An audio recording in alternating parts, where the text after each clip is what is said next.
The President of the Legislative Council.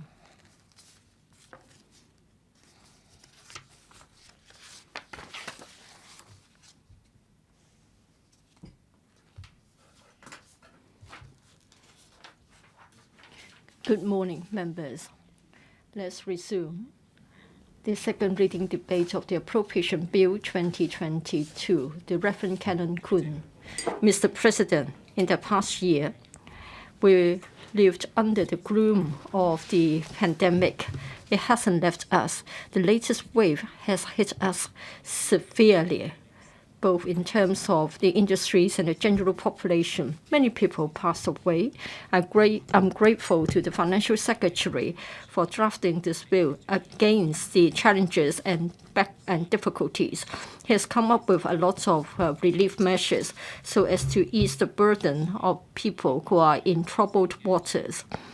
Other than the one-off relief measures, I think the administration must make sure that there will be appropriate policies for the long term and be built with different fiscal measures to stimulate the economy and invest for the future so that the economy and the society of Hong Kong can be revived.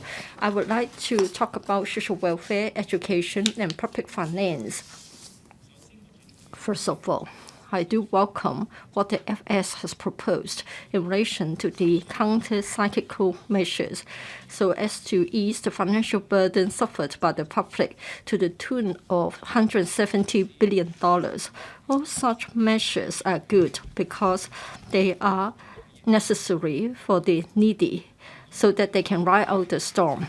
In relation to government expenditure items, social welfare and education accounted for the largest two shares, but I'm afraid this budget is not satisfactory enough. For the budget delivered last year, there were a large number of subsidies and allowances so as to train people for innovation and technology with the task of attracting international talents so as to build a talents hub. I can still recall what he aimed to do last year. But then for this year, for the education expenditure, though we got 5% more, that is $101.9 billion. But then this only accounts for 13.8% of the total, the lowest share since the handover. Many people are poor. They don't have any assistance in relation to online learning. I don't think the government has addressed this point. The administration has always emphasized that resources have been enhanced for this purpose, but I just wonder whether they have gone to the right channels.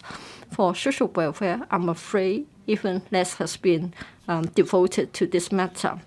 Last year, the administration decided to introduce a 1% cut in relation to the lump sum grants.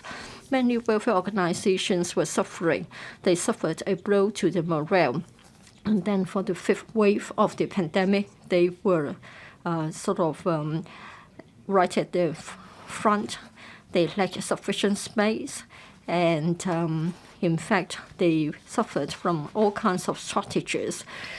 And with the 1% cut, I'm afraid things would only go for the worse.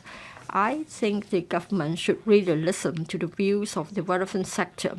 Even if the government can't help with cuts in expenditures, I hope they are temporary so as not to affect the service in the long term. What is important is that I'm afraid this has destroyed the mutual trust between the sector and the government, and I don't think the 1% cut can be over-exaggerated. We also need to take a broad view of the stability of our public finance. I think it should be the focus of today's speech. For our fiscal reserves, it can see us through 16 months of government expenditure. In the coming years, the fiscal reserves would be reduced in size. Government expenditures are increasing all the time. We've also got the structural problem of an aging population. It is indeed a matter of concern.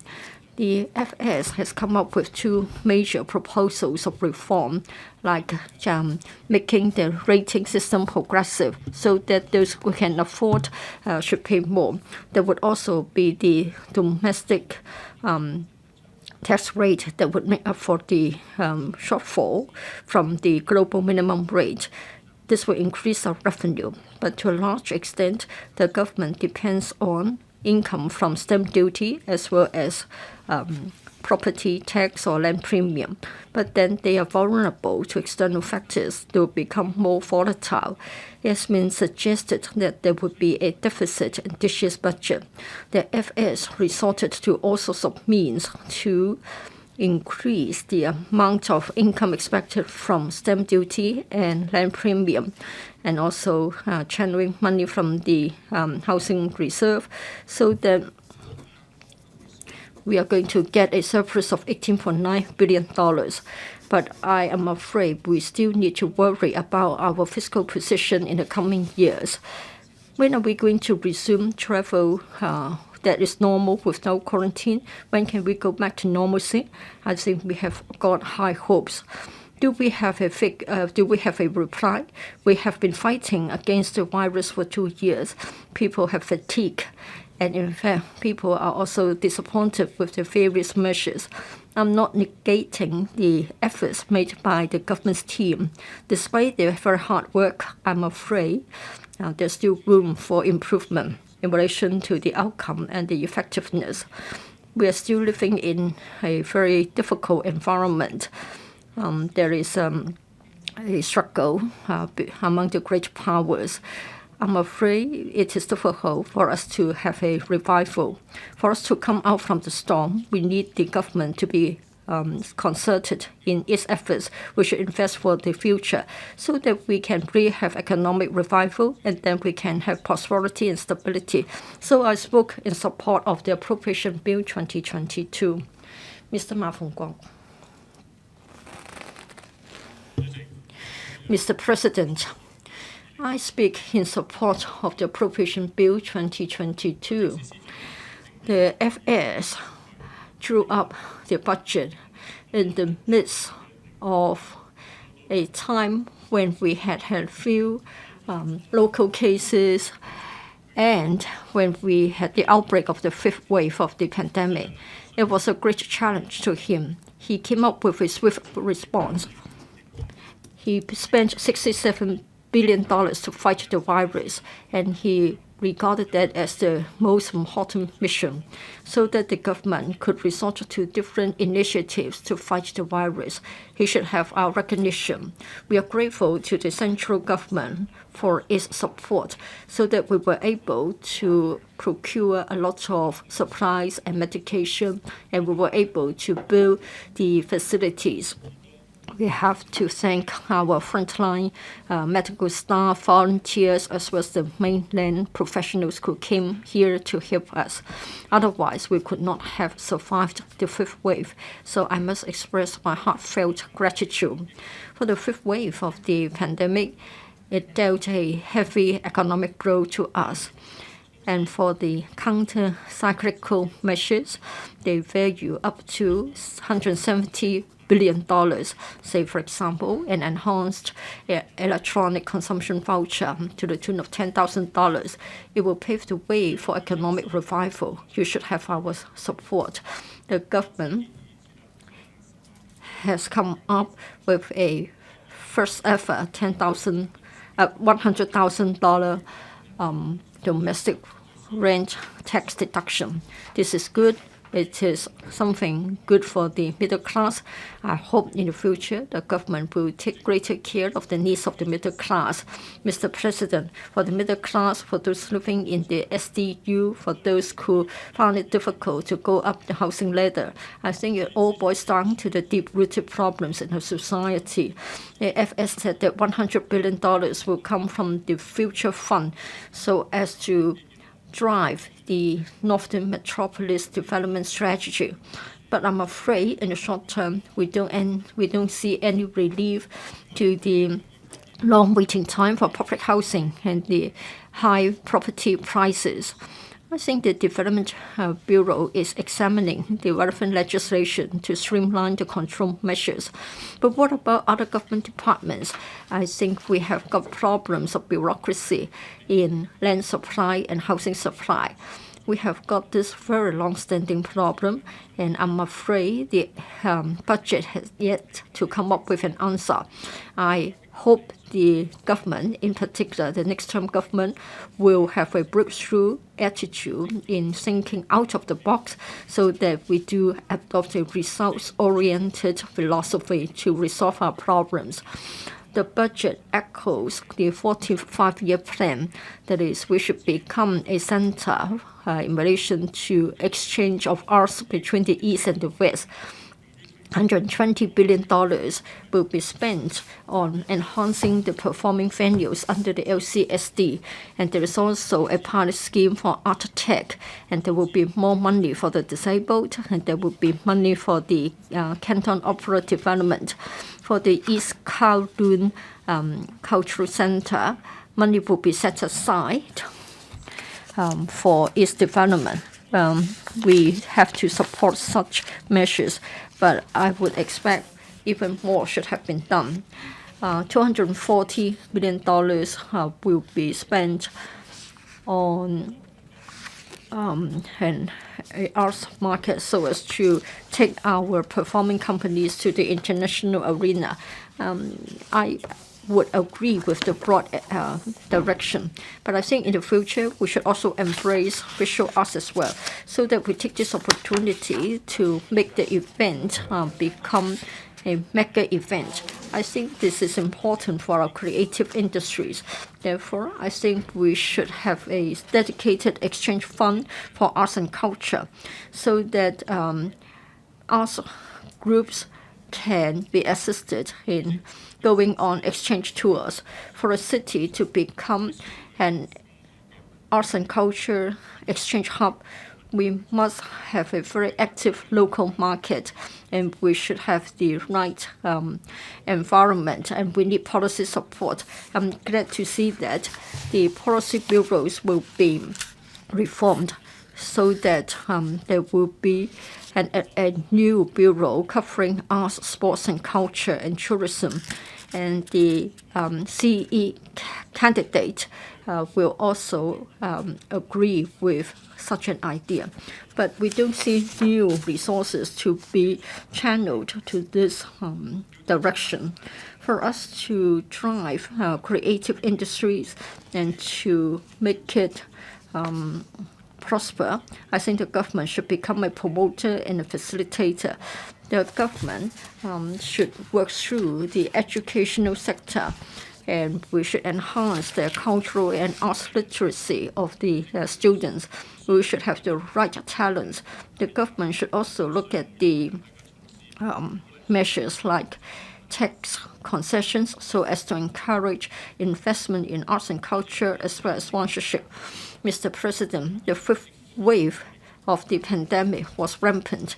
It shows that the government was not fully prepared for this, and it has exposed problems in our healthcare system as well as the elderly care service.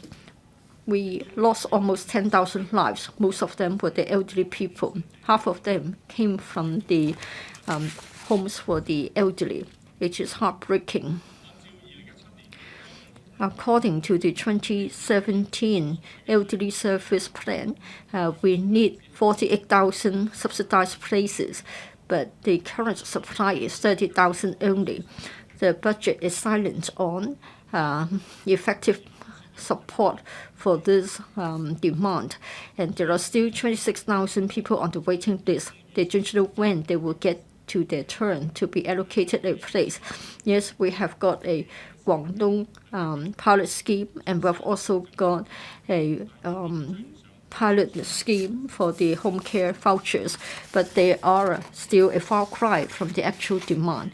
There are many elderly people who lack home-based support. They need to go to a home for the aged. We haven't got sufficient subsidized places. They have to go to private homes. But then it's a matter of you pay for the level of service that you want, and yet you may find it unaffordable. Such homes have become vulnerable places. One infection may lead to all the residents at the same home being infected as well. I think we should make sure that there is some minimum floor space or area per person at such homes. I'm afraid there will still be a very keen demand for such places, and I'm afraid they will still become very vulnerable should a sixth wave of the pandemic strikes us again. So I think the government must make sure that the quantity and quality of our elderly services at such homes should be enhanced. I think the lack of service standards is also a problem that we have to address. We have an aging population. It is an aging society. Yes, the government has come up with different sorts of pilot ideas, but then they are not sort of regularized. And such schemes will only give us the impression that they are just there for the sake of showing that the government is doing something about it. I think the government must come up with long-term policies to address the challenges arising from the aging population, and then understand the various needs of the elderly population. We should look at the data and figures to come up with the necessary service, and we should allow people to age at home, and there should be a continuum in our service. And we should also try to help people retire on the mainland. And then Hong Kong will become an elderly-friendly society. So I spoke in support of the Appropriation Bill 2022. Dr. David Lam, Chairman, I speak in support of the Appropriation Bill 2022. In the budget, there are various aspects in relation to health and medicine. First is to promote health technology and nurturing talents, and it has a long-term vision. But as the pandemic developed, we found that our medical and healthcare sector needs to be developed in various aspects which have not been covered by the budget. For example, community medical network. Of course, the government has the blueprint for grassroots medical services. But that will involve huge changes. That is to set up a new medical system at the community level. How much money would that require? But we don't have the roadmap, and the budget makes no mention of the plan either. Our ideal community network is one in which, besides family doctors providing services, there should also be Chinese medicine practitioners, other nursing support, and also professional development of physiotherapists, pharmacists, or psychologists. We need to develop those talents, and resources are needed for that. And also, with the pandemic, we also see that Chinese medicine in fighting the Omicron virus is hugely useful. For many years, we've said that Chinese and Western medicine could complement each other, and now the time has shown that we can actually promote further the use of both kinds of medical approaches. There are indeed Chinese medicine practitioners at public hospitals to help recovering patients, but there lacks an active involvement of Chinese medicine practitioners working alongside Western doctors in the wards. Now we are talking about balanced development of Chinese and Western medicine to have synergy. Then we need to rethink whether under the HA system there should be new establishments allowing Chinese medicine practitioners to play a bigger role, for example, in relieving patients' pain and so forth. But where does the money come from? And thirdly, in terms of community medical care, what about online medical care? The pandemic also showed to people that Hong Kong's remote or online medical care is quite primitive and it's not well developed at all. Medical organizations have their own, or clinics have their own online closed systems. What we need is that everyone in the community can enjoy or have access to have online medical consultation. So Chinese medicine practitioners, Western doctors, everyone can access online medical services. Of course, that involves privacy issues, identification, verification of a personal identity, and prescriptions of drugs online. We need to amend the law before we can prescribe drugs online.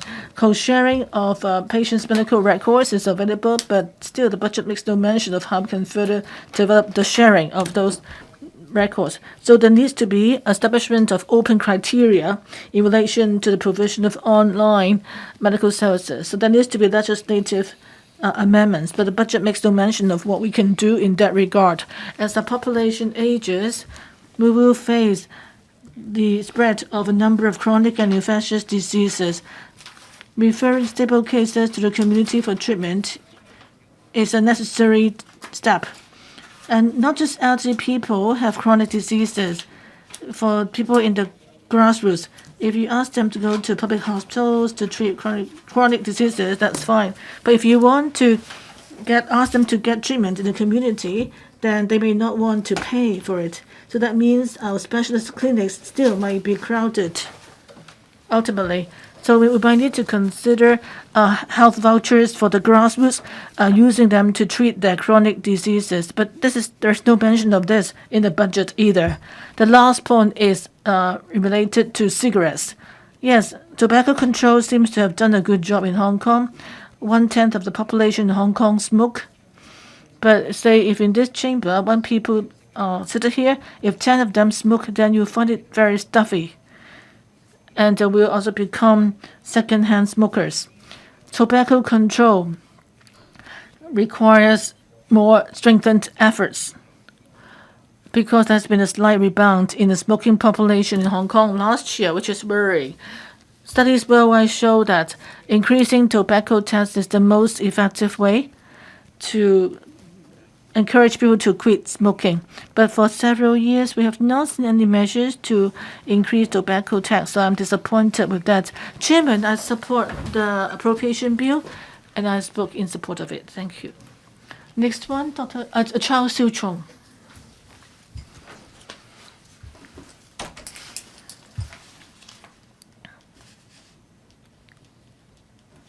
Thank you, Chairman. I very much support the direction of this budget.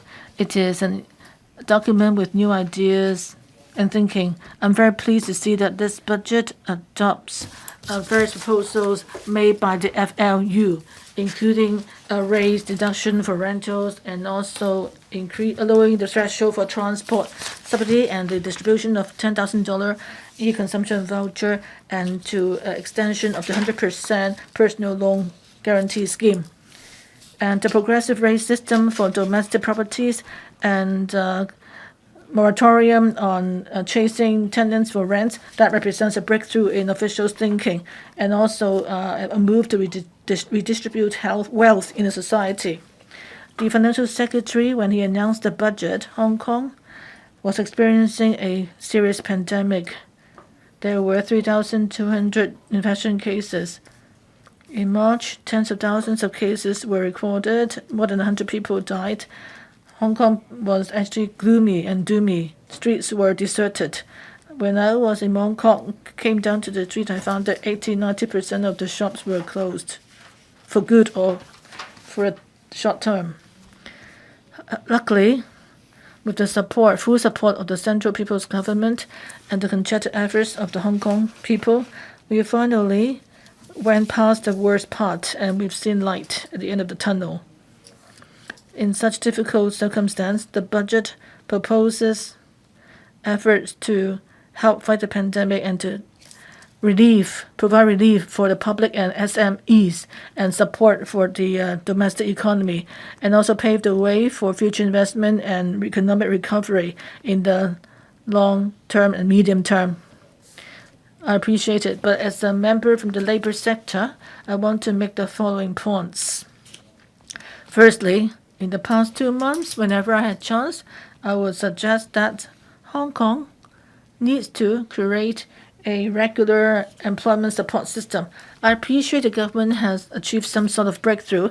In the 6th round of anti-epidemic fund, you proposed a temporary support system for the unemployed, providing $10,000 for unemployed as short-term relief. And FLU actually on the submission of documents, verification of identity, and the vetting procedures has actually provided input, and the implementation of the scheme shows that providing support for the temporarily unemployed is useful.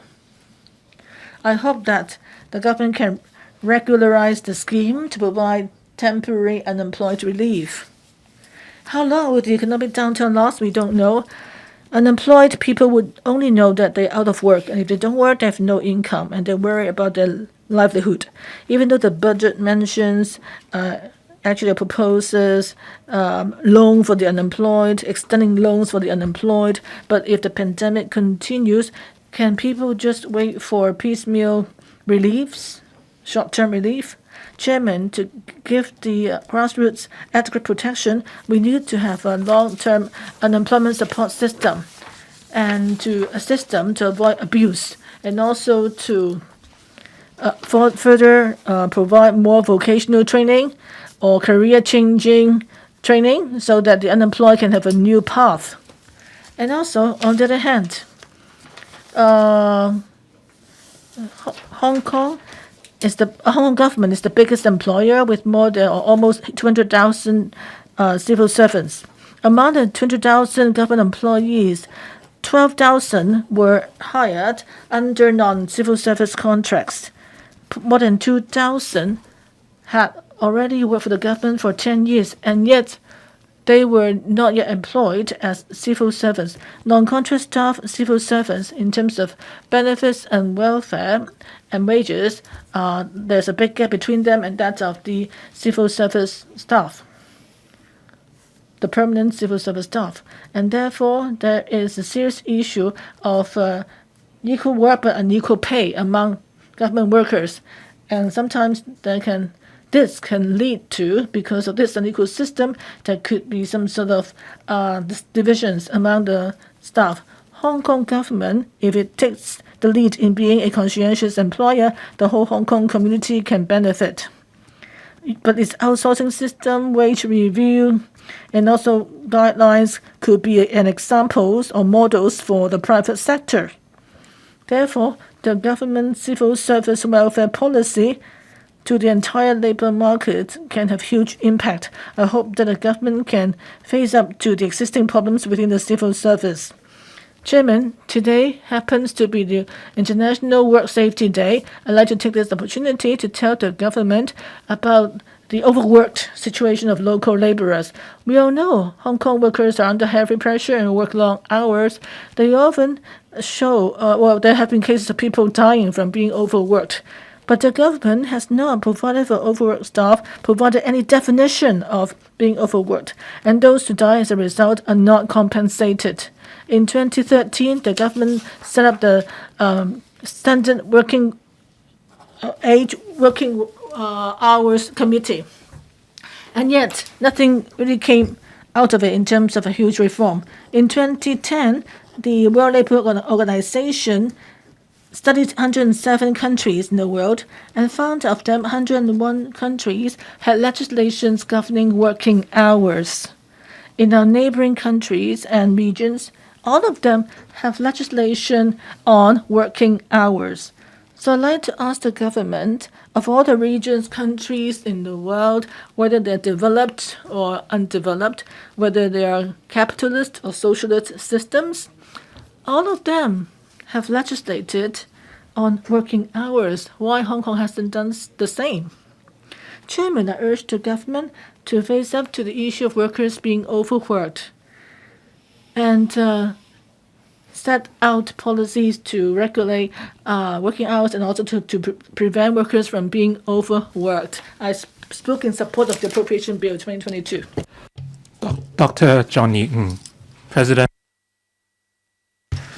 The budget delivered by the Financial Secretary came at a critical juncture of Hong Kong's fight against COVID-19. Our conclusion is that they covered the basics, but there is still a lack of support for the youth and INT. First of all, I appreciate the FS's efforts in fighting COVID, and they have offered alleviation measures and reassurances for the public, and they have reinstilled confidence in the public in reviving the economy and fighting COVID, and it also addressed some of my earlier proposals. Meanwhile, the FS has remained prudent in his principles by maintaining necessary expenditure and planning for an economic revival. Unfortunately, apart from expenditure incurred on fighting COVID, we must work hard on other fronts as well. Under the National 14th Five-Year Plan and the GBA Outline Development Plan mentioned Hong Kong's status as a hub in innovation and technology and an emphasis on youth. So we must focus on these areas for the benefit of our future. Today, Hong Kong's youth have opportunities, they have an edge, and they have a rosy future. Apart from the efforts of our youth alone, government policy support is very much needed. Today, I'd like to focus on entrepreneurship and employment. Entrepreneurship is the key driver of any economy. In order to drive growth, enterprises would embrace creativity, and Hong Kong certainly has an abundance of those. And in 2021, Hong Kong had 18 unicorn companies, and many were on the path to success. And we have heard plenty of success stories among our youth. We must pursue more valuable projects like these, and the government certainly can play a bigger part. With the GBA Youth Entrepreneurship Scheme, by working with the entrepreneurship basis on the mainland, we have created new opportunities for our youth, and for the GBA Youth Employment Scheme, our young people are encouraged to seek employment in the GBA. So GBA is just a starting point. The policy could be expanded to other mainland cities or even RCEP or Belt and Road countries. So apart from promoting employment among our youth, we can make use of this energy to reinforce Hong Kong's status, and we want to tell our youth that they have a future and they certainly have an edge. The fifth wave of the pandemic showed that there's room for improvement in the SAR government's handling, and our society has offered a number of questions. And I'd like to talk about the SAR government's current deficiencies in using technology in administrative processes. One of the main criticisms is the chaotic dissemination of information, and that includes the Leave Home Safe app and the notifications. The SAR government did not make proper use of Leave Home Safe to bring convenience to the people. The app is an integrated platform to inform the public of the latest news on COVID-19. However, the government adopted different approaches which made it confusing for the public. In terms of uploading RET positive results, the Department of Health used a separate platform to register RET positive patients instead of using Leave Home Safe.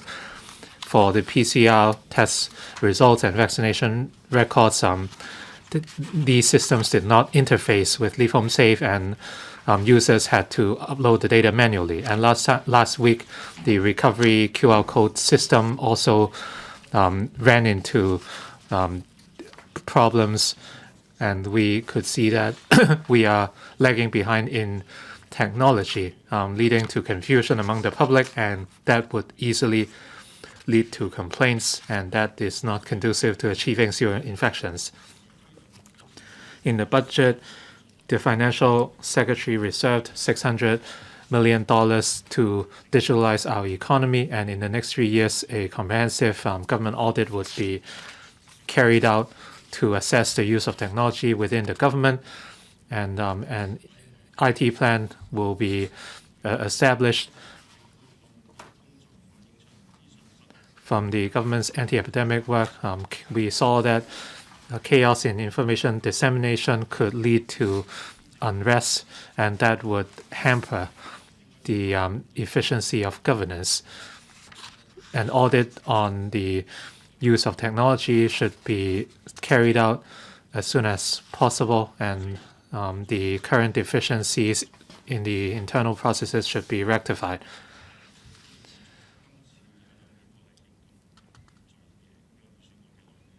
Meanwhile, I do support some of the FS's initiatives.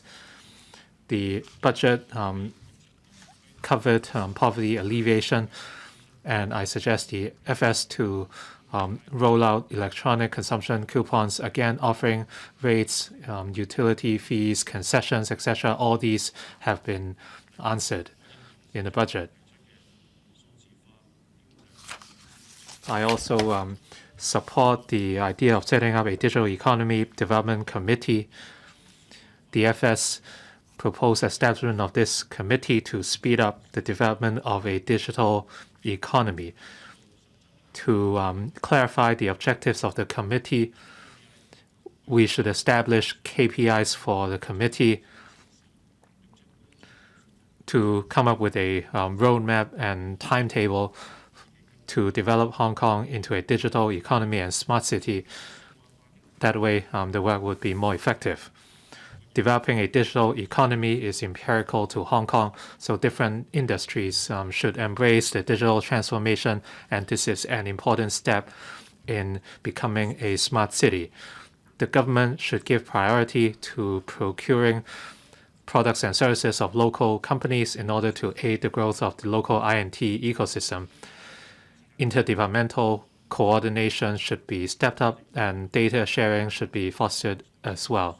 As a whole, I deem the budget satisfactory, and in terms of I&T and youth work, the government should do more in order to create new impetus for Hong Kong. With the support of the central government, and as COVID eases, by standing united, our economy and livelihood would improve once again. And I'd like to thank the FS for his efforts the past 5 years. And so I speak in support of the Appropriation Bill 2022. Mr. Dennis Leung. Thank you. President, I speak in support of the Appropriation Bill 2022. On behalf of the labor sector, I'd like to offer my views on human resources, and the policy priority should be on labor and education, and we should focus on nurturing talent. Yesterday, the total caseload has exceeded 329,000, and the death toll was over 9,200. I think we all learned a lesson because it wasn't so easy to have dinner with friends outside, and we have learned to cherish our time spent with our family. COVID-19 continues to come under control, and the caseload continues to decline. I believe that these are not easy. Many industries have been hit hard meanwhile, and many people have been unemployed or underemployed for a long time. And many people have suffered. The FS adopted the FTU's proposal of handing out $10,000 spending vouchers would help stimulate consumption, and I thank the FS for that. And the FTU also proposed enhancements to the employment support scheme, for example, by removing the wage ceiling of eligible employees, and now the self-employed and part-timers can also benefit. Unfortunately, a real name registration system has not been introduced. The ESS simply retains the number of jobs. Due to a lack of a real name system, employers can still arbitrarily dismiss employees. So the government should continue to refine the arrangement by by introducing a headcount system instead of just retaining jobs. The central government states that Hong Kong should become an INT center. Shenzhen and the Qianhai areas will bring numerous opportunities in terms of INT, but the lack of local INT talent has been a shortfall of Hong Kong, and that hampers INT development.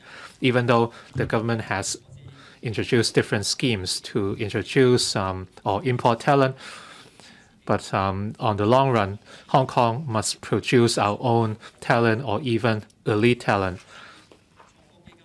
The budget also talked about an increase in commitment on the INT fund, as well as the technology startup support scheme for universities. I support all these initiatives. These are conducive to local INT development, and back in 2009, the government talked about developing 6 key industries. In 2015, they announced the setting up of an Innovation and Technology Bureau, and later the reindustrialization was mentioned in the policy address. In 2008, INT only made up 0.7% of our GDP, and in 2019, the percentage was only 0.9%. These show that providing funding support could not help foster innovation and technology. The government must look to nurture more talent, and this begins with education, or science education in particular. And according to a 2021 Lausanne school, Hong Kong's commitment was only ranked 46, and the amount of resources fell behind compared with places like Korea, Australia, etc. And we must reform our current science education curriculum we must adopt a more critical approach, and the introduction of more science subjects in secondary level can ensure that our talent can dovetail with our development needs. Primary and secondary school science education are empirical. The 2015 policy address mentioned for the first time the promotion of STEM education, and different policies have been introduced then, but 7 years on, STEM development or STEM education seems to have stalled.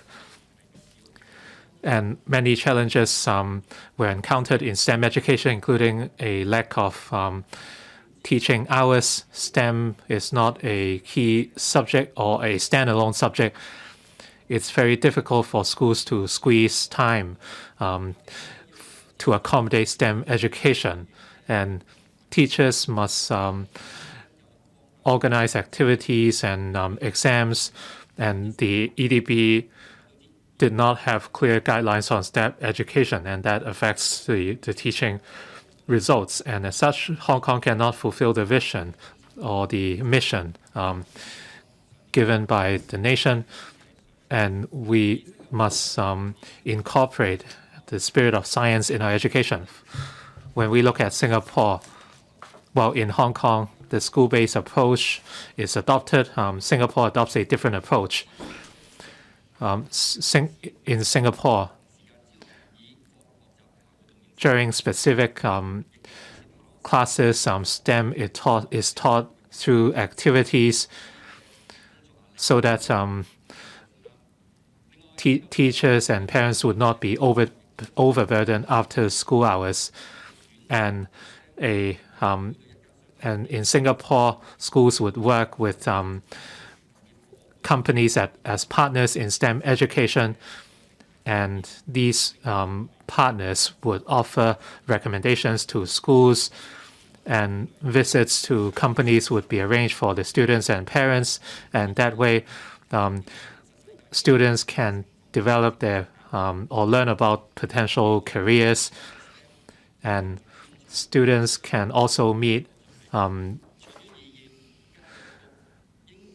industry leaders. On the long run, the EDB should reinforce science education and come up with long-term plans, and they should better support schools and enterprises.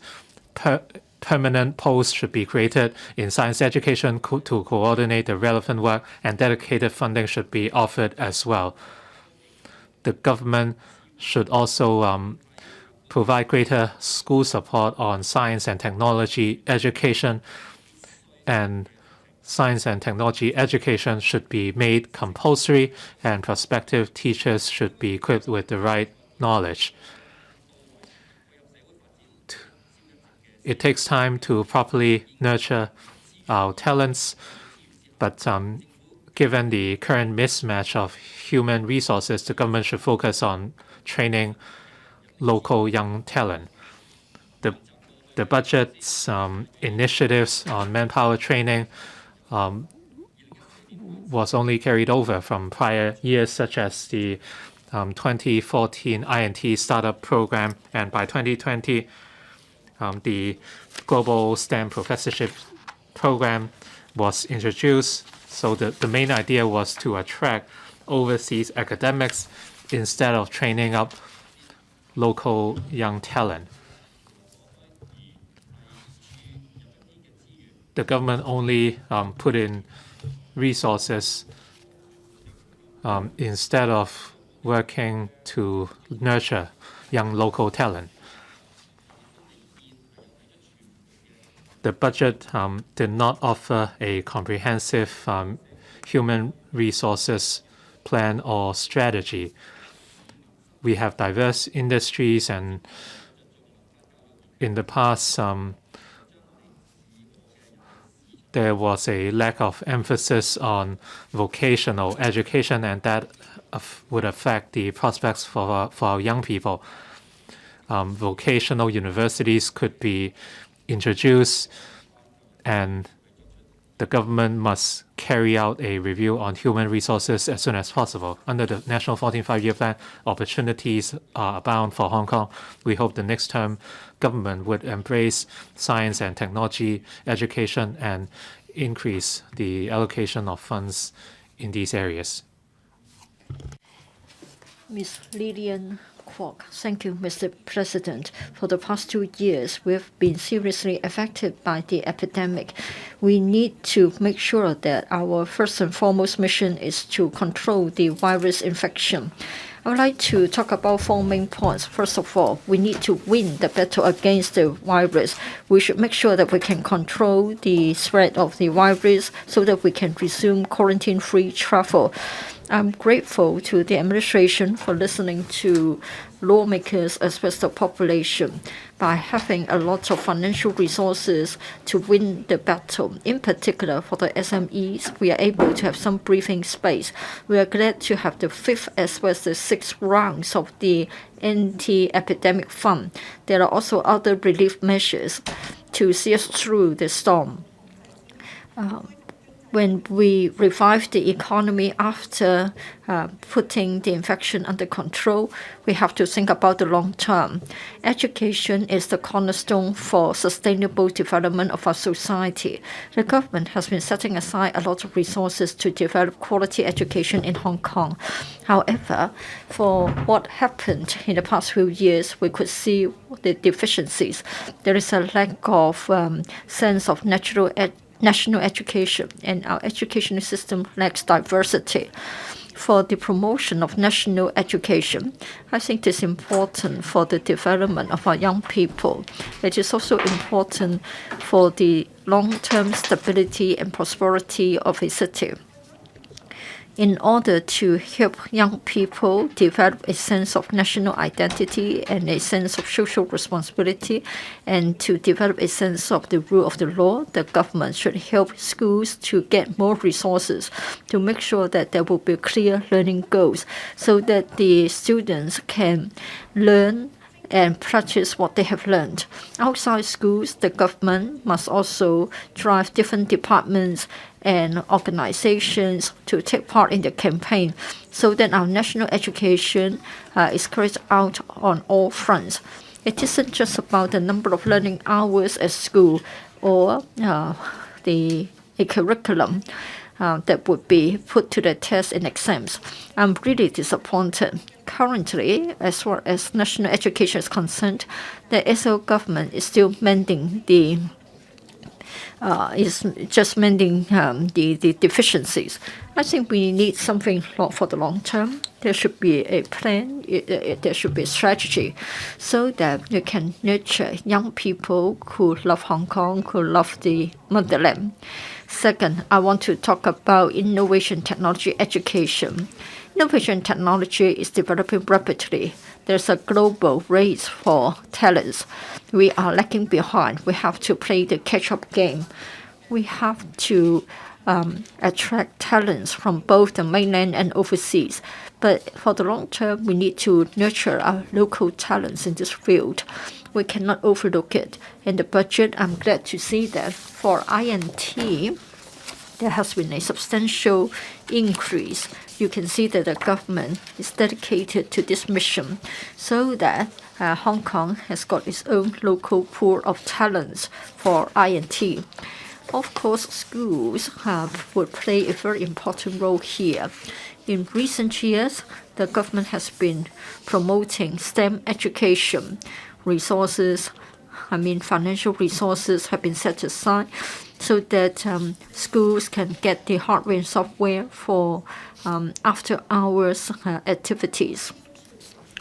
For us to be all out in driving INT education, we need to have problem-solving skills and creative thinking. I think schools are the right place to nurture our young people. We have STEM, we have AI, etc. But then we don't have a coordinated approach. In fact, they are integrated. I just wonder if we can think alternatively so that we can rationalize the resources so that it will be more productive when it comes to the use of educational resources. My third point is about diversifying our educational system for the sake of human resources development. We must tie in with the high-speed development of our motherland. We must diversify our economic structure. Otherwise, we don't have a wide horizon and enough jobs for our young people. I'm sure we are in a position to enhance our education, in particular for life planning, career planning. I'm afraid we have overlooked vocational and professional education training.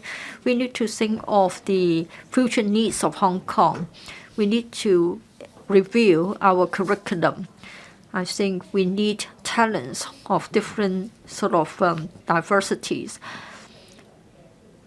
We need to enhance the competitiveness of our young people so that they can grab the opportunities in the GBA so that they have the staunch support of the mainland and they can become competitive globally. And then we have to look at the teaching staff in our schools. For many years, the government has not reviewed the manpower structure in schools.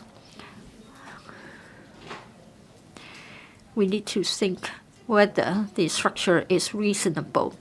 Indeed, for public schools and aided schools, the government has provided more funding so that we have an executive officer for each school so as to reduce the administrative workload of principals and teachers, and they can focus on their teaching task. But then principals and teachers did tell me that for the clerical staff in their schools, they still have to spare time on accounting work and other administrative tasks at the expense of their teaching workload. For teachers to be able to focus on their teaching tasks, I think the Education Bureau should have an overall review of the grade structure of the teaching staff and other administrative staff in schools. we must have a 1+2+2 sort of structure. 1 EO, 2 assistant clerical staff members, and then 2 clerical assistants. I think there should be a promotional ladder for such clerical staff. And then teachers can focus on teaching while they get the necessary support from the clerical staff. And then for panel teachers, we need to enhance our innovation and technology education. We should consider having a coordinator for INT education, making it more relevant, making it more effective. In recent years, we want to promote basic law education, national security education, and national education. Should we have a separate post for each and every one of them so that we can roll out the programs, and then we have a generation of young people that love Hong Kong and love the motherland, and they can enjoy their campus life at the same time. Mr. President, for school development, for the development of our education, it isn't something we can afford to overlook. For curriculum reforms and educational reforms, I think we really need an overall review so that our resources go to the right places, so that we are productive in turning out talents that meet the future needs of Hong Kong. For this budget, it is visionary. We have got goals in the short term, medium term, and the long term. I would like to say that I support the Appropriation Bill 2022, so I spoke. Thank you.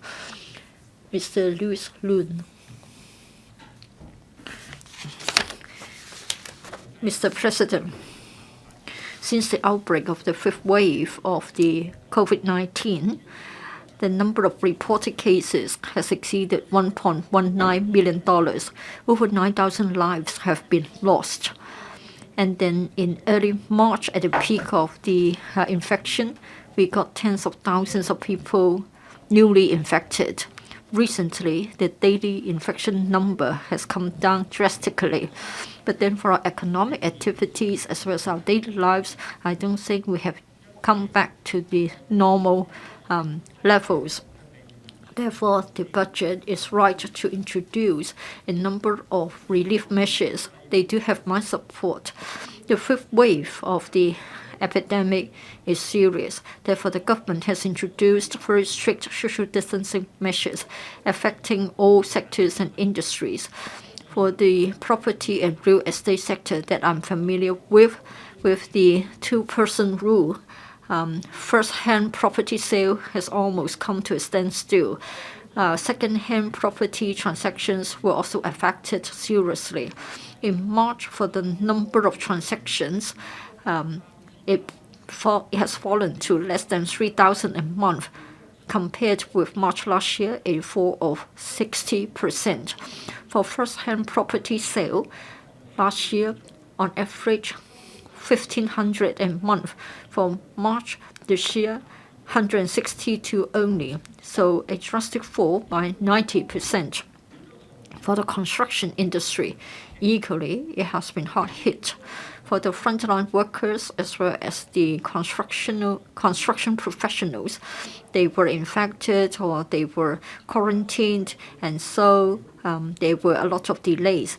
And then we had supply bottlenecks, and as a result, some construction sites had to suspend their work. Between January and March this year, the unemployment rate as well as the under-unemployment rates were 5% and 3.1%. But for the construction industry, the specific rates were 8% as well as 6.9%. And then for those in decoration, repair, maintenance of properties, the unemployment rate was as much as 13.4%. for this budget, I think there are 4 major themes. First of all, fighting the virus, relieving the hardship, supporting enterprises, and then promoting post-pandemic economic revival, and finally laying the groundwork for medium-term and long-term development. I subscribe to the 4 points, in particular for the multi-pronged approach in relieving the hardship, including the issuing of consumption vouchers, and then tax reductions for salaries tax and profits tax, raise concessions, waiving government fees and charges, or having concessions. They are timely relief measures. Many SMEs had problems with cash flow as a result of the economic problems. The FS tries to help, and we know that we have this special 100% guarantee product, and the repayment period has been prolonged, the loan ceiling has been raised. All such measures have got our support. But then, without any consultation, the FS surprised us by telling us that he would like to introduce a piece of legislation so that for specified sectors, there would be a moratorium for tenants in relation to rental enforcement. Well, I am going to say more when we resume the second reading debate for the temporary protection measures for business tenants COVID-19 pandemic bill. The budget has also talked about the multi-pronged approach adopted by the government to increase land supply for housing development. I do support such a move to enhance our land supply. What is most important is to streamline the development process. Therefore, the government must make up its mind and must practice what it preaches in deregulating the control measures. I say that the government should practice what it preaches.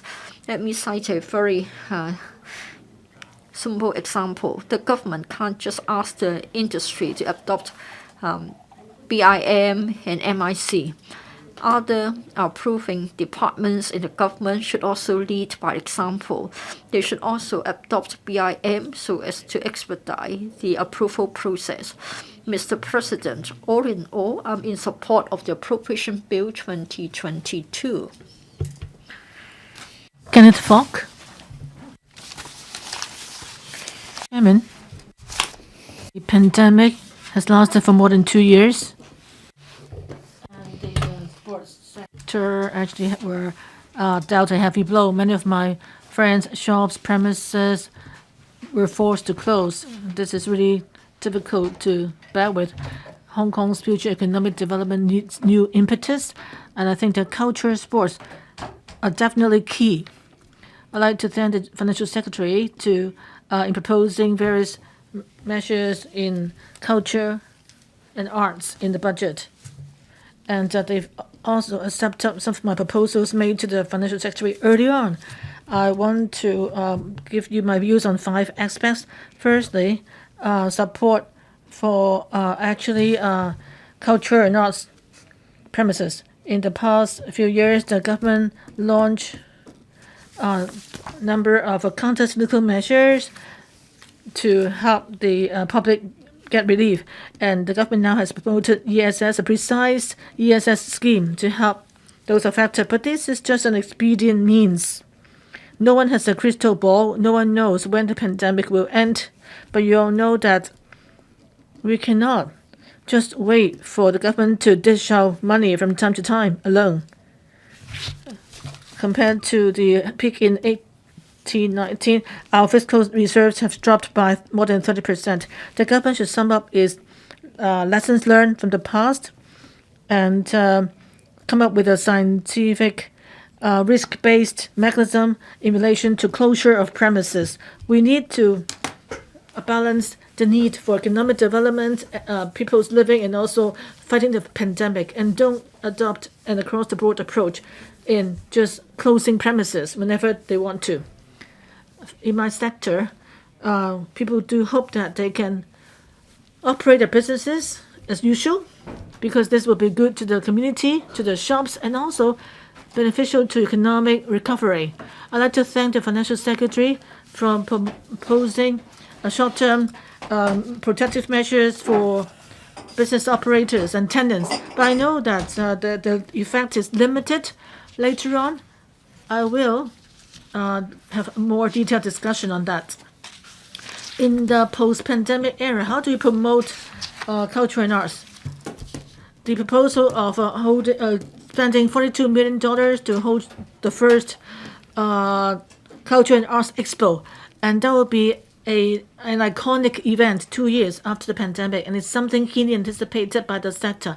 Even though details of the expo have not been known, but the government must think clearly about how, through the expo, we can truly help the culture industries, the development of the culture industries, and lay down clear KPIs and goals instead of just holding the expo for the sake of holding it. In the mainland, there are various culture expos held, even in neighboring regions.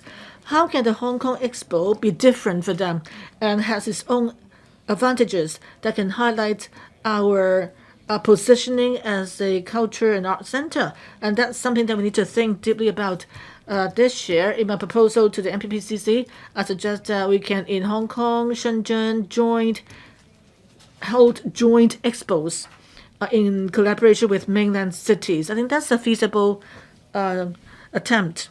I hope that people can, enjoy attending the expos, and I hope that the government can come up with a clear positioning for the expo in Hong Kong so that mainland and overseas investors can help with the development of the sector here. In the future, maybe the Performing Arts Expo in Hong Kong can be a regular event and become a new impetus to invigorate our economy. Thirdly, I want to talk about how to promote sports. The latest budget, in his speech, culture, arts have been mentioned quite a lot. But in terms of sports development, unfortunately, there are only 2 paragraphs on it and some scattered details of projects. The support for sports technology and also other related issues, there's little mention in the budget, and that's very disappointing to me. Let me give you 2 examples about the inadequacy of sports development in Hong Kong. In terms of popularizing sports, sports are not a mainstream subject in schools. I know that physical education teachers, well, definitely, not usually, but they must teach other subjects as well. And yet, under our National Education Ministry on April 21st, in what they issued, the voluntary criteria for voluntary education, sports and health subjects must make up 10 to 11% of the total class hours. That means they will become the 3rd largest or 3rd main subject in the lower primary school, so as to improve people's physical condition and reduce the burden on the medical health system. That's why we need to accelerate our support and training for physical education teachers in Hong Kong as well. And in terms of holding mega events, we've seen that there are a lot of large-scale events like marathons, the Rugby 7, and so forth. All these sports brands, because of the pandemic, have to be suspended. And Hong Kong, in terms of mega events, actually was dealt a heavy blow. At the same time, in many countries, like in the Middle East, they have taken the initiative to grasp the rights to hold international mega sports events. If the government thinks that such mega events would naturally come back after the pandemic, then I think our positioning as the capital of mega events might not come into being again.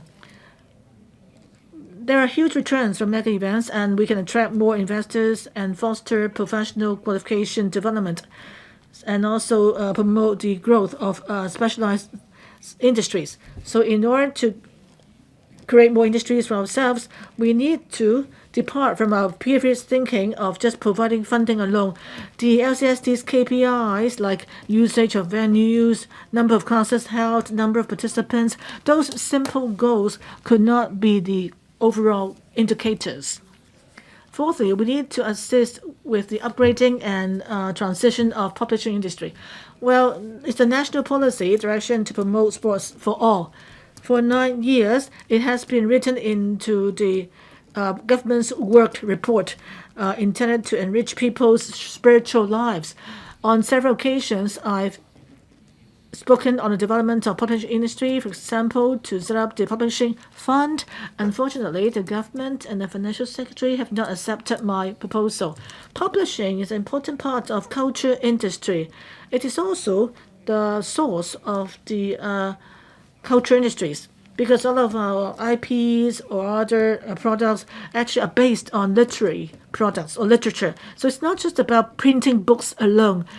With technology and also with the challenges in a narrow market like Hong Kong, the publishing industry has faced huge difficulties. The government should have a long-term thinking and think comprehensively to provide appropriate help to help the publishing industry be upgraded and transformed.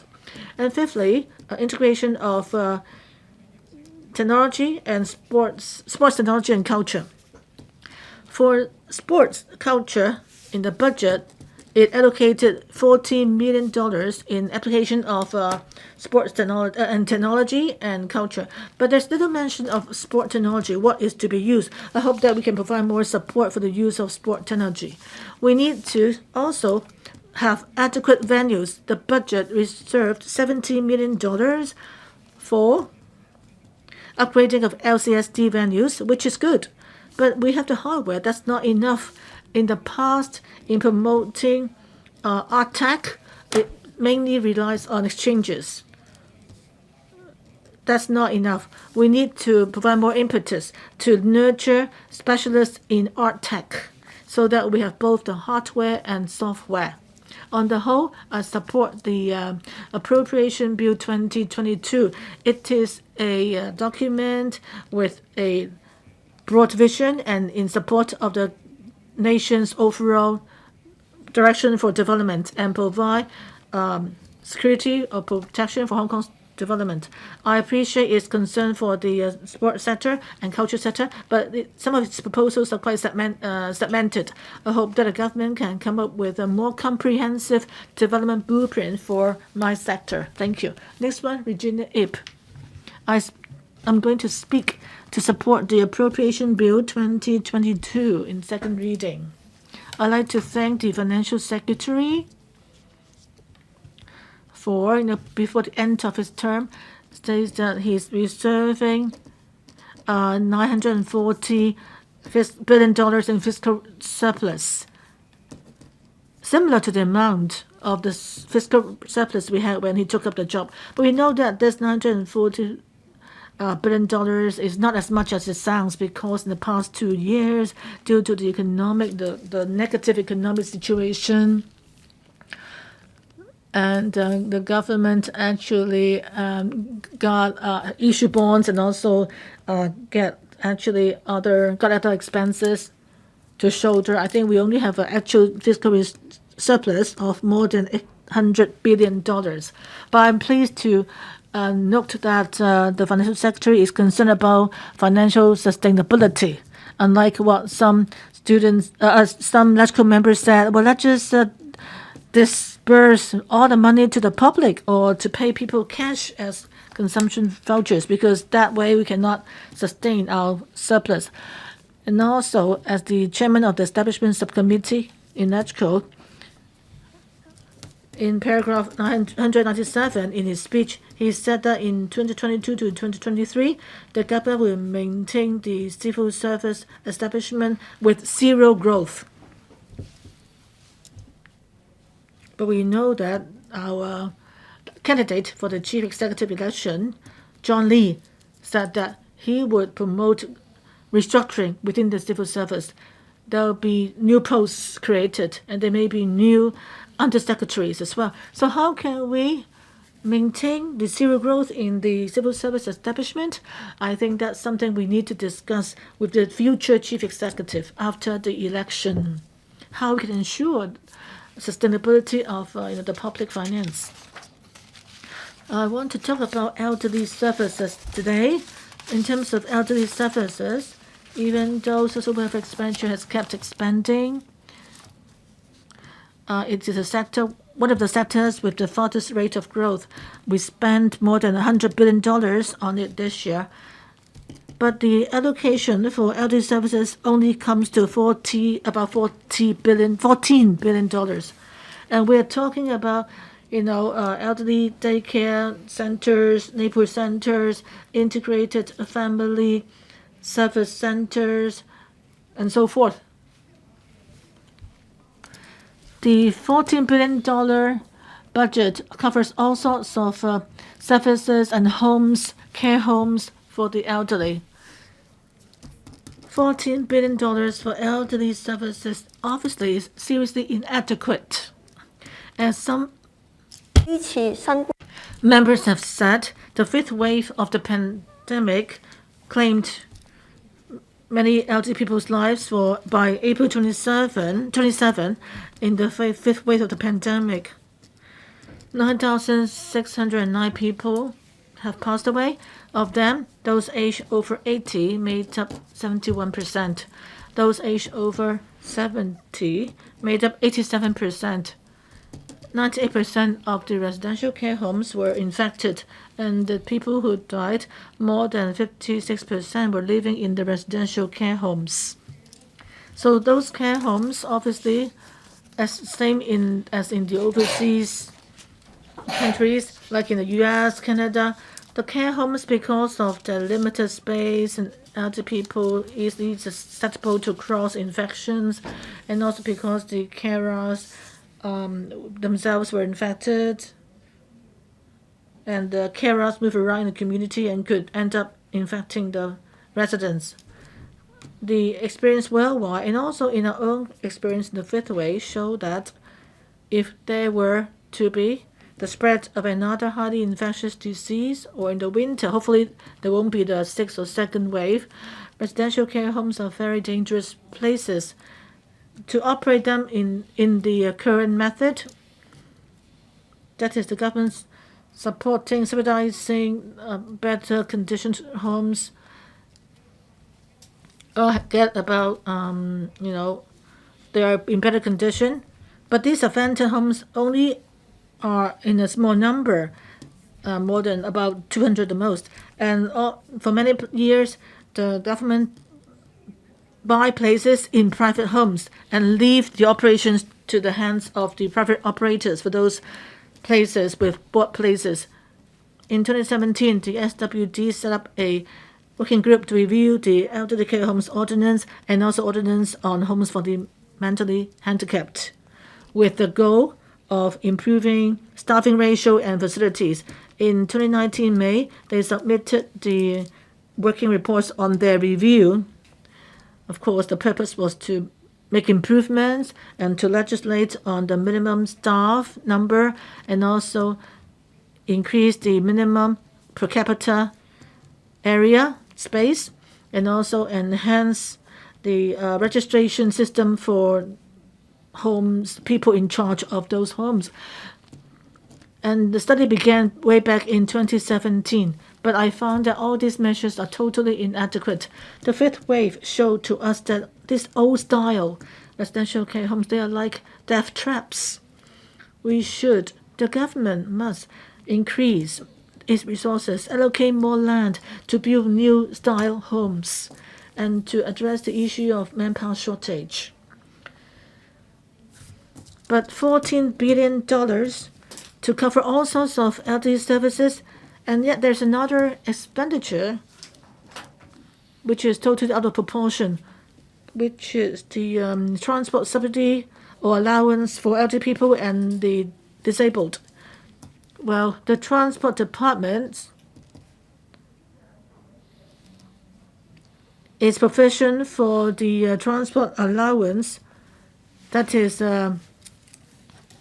it actually lowered the eligibility age to 60 for the $2 concession, the budget for that is $6.3 billion.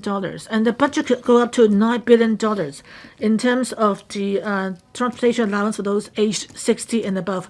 That means all your budget for the elderly services, which come to $14 billion, pale in significance in comparison with the $6.3 billion allocated by the Transport Department to provide transportation allowance for elderly people. I'm pleased to be having the allowance myself, but who really benefit the Joy You card? Having the Joy You card, but who really benefit? The actually Joy You card proposal was raised by the former Chief Executive Donald Tsang during his term. Everyone wants to have access to the allowance, transportation allowance, whether traveling on MTR buses, green buses, red buses, or even estate buses, or shuttle buses, or other source of transportation.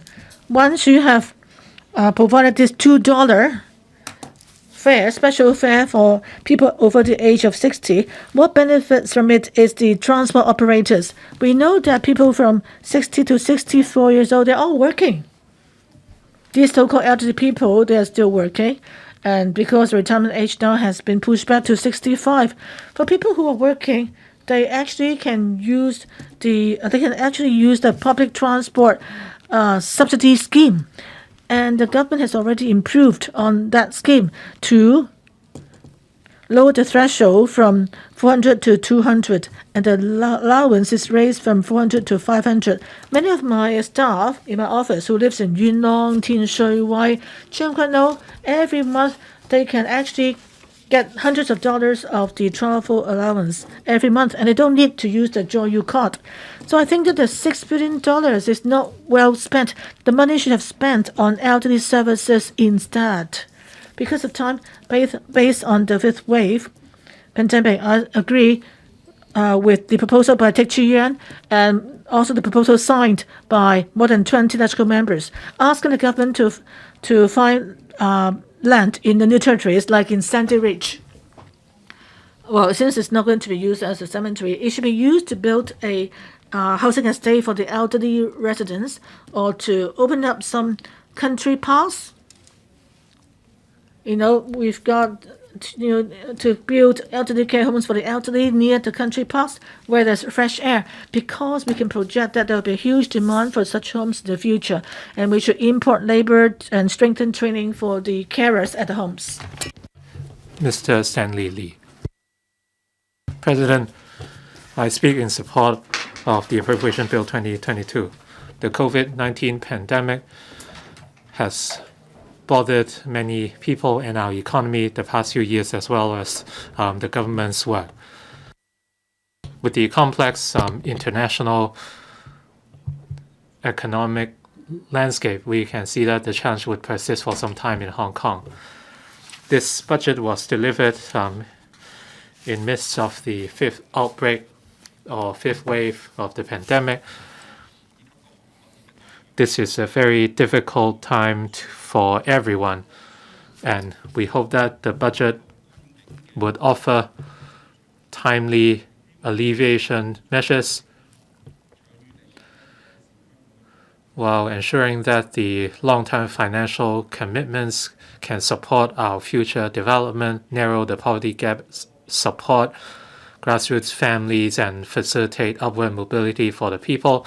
That way, we can help people find homes and reignite hope for the future.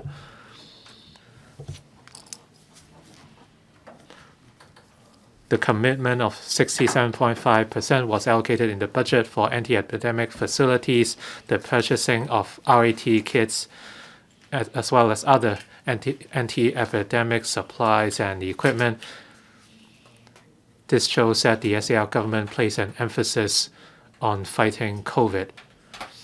Despite an easing of COVID in recent days, the fifth wave of the outbreak is still fluctuating. And we have seen cases involving the BA or XE strains elsewhere, and we could potentially face a sixth wave. Under the circumstances, the government must continue to do its job properly and insist on the dynamic zero infections target by working with the central government. The DAB welcomes the government's decision to take our proposal on board and give out $10,000 electronic coupons, and this would also promote the use of electronic payment in Hong Kong. And the DAB's long-standing proposal has been accepted by the government, and this is certainly a positive breakthrough. The cost of housing in Hong Kong is steep in Hong Kong, so it's a subsidy or concessions on rent is certainly helpful. More facilities must be introduced for new town developments, and population at areas like Changguano and Mong Shao have been ever growing, and many facilities, including transportation, were stretched, and this led to a lot of problems. The government and the civil service should do away with its old mindset. They should be more proactive and efficient in tackling the various issues.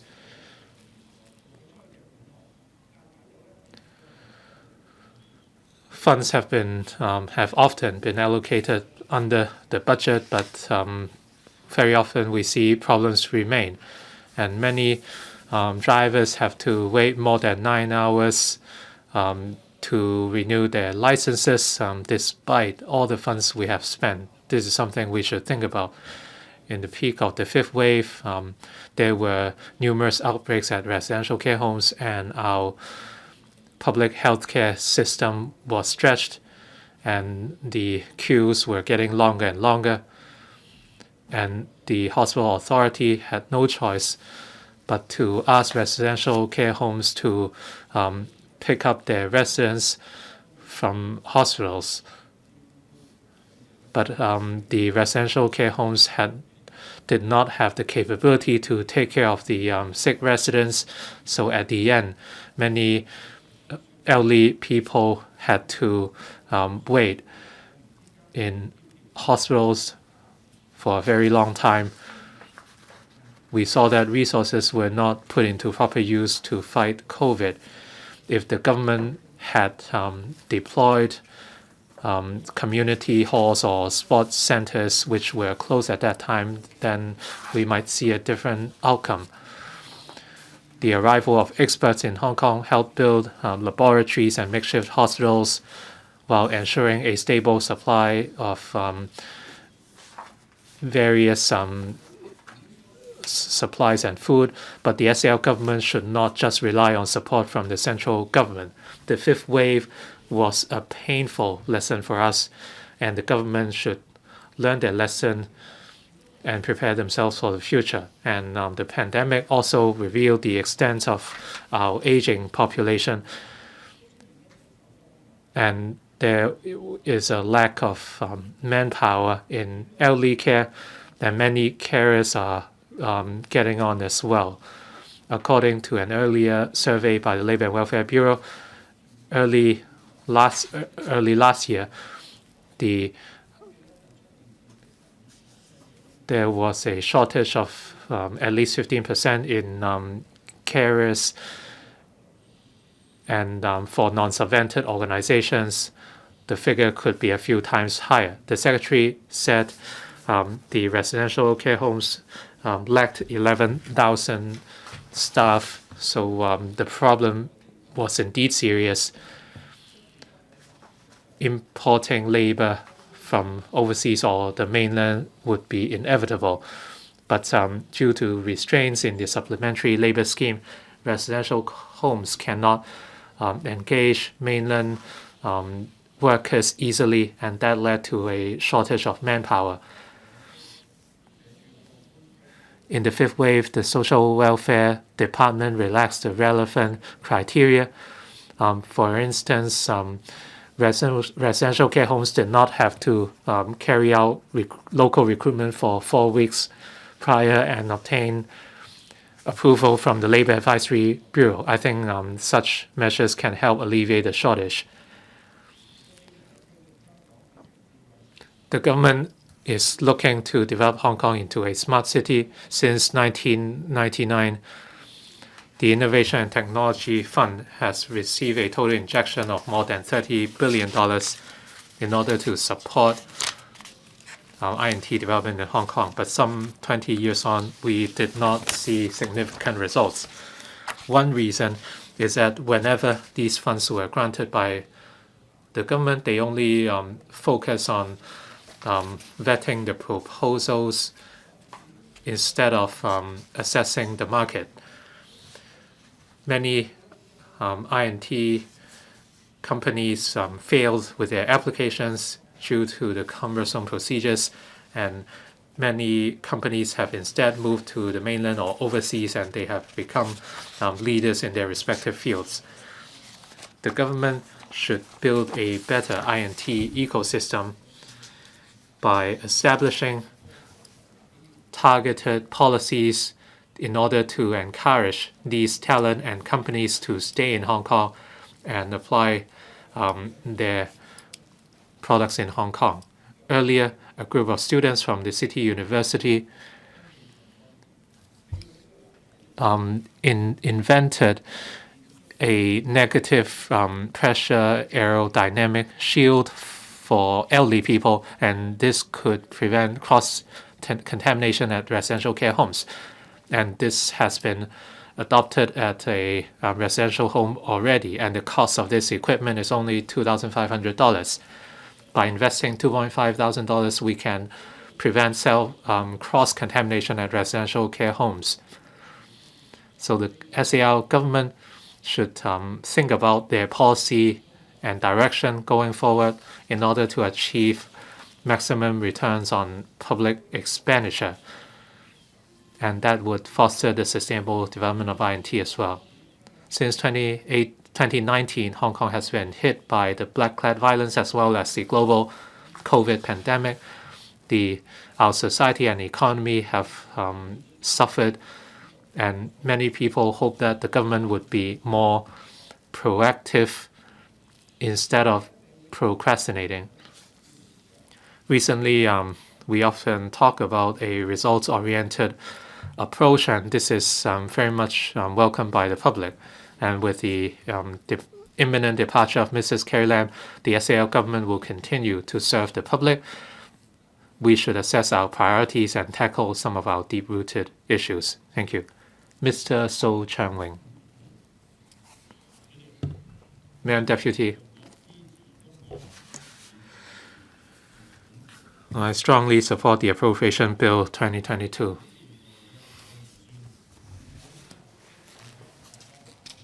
The budget has addressed the imminent needs of Hong Kong, and it has addressed the needs of the public and affairs that need work. I think this is a responsible budget. The Financial Secretary has delivered a quality and pragmatic budget.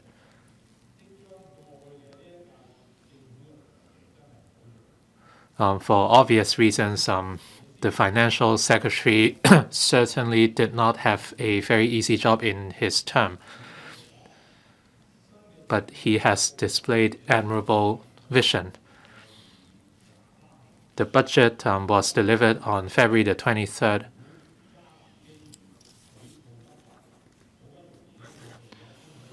In 2021, the government managed to achieve a GDP growth of 6.4%.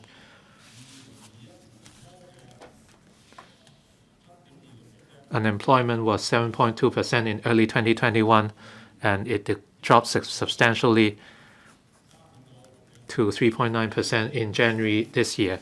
So this recovery certainly did not come easily.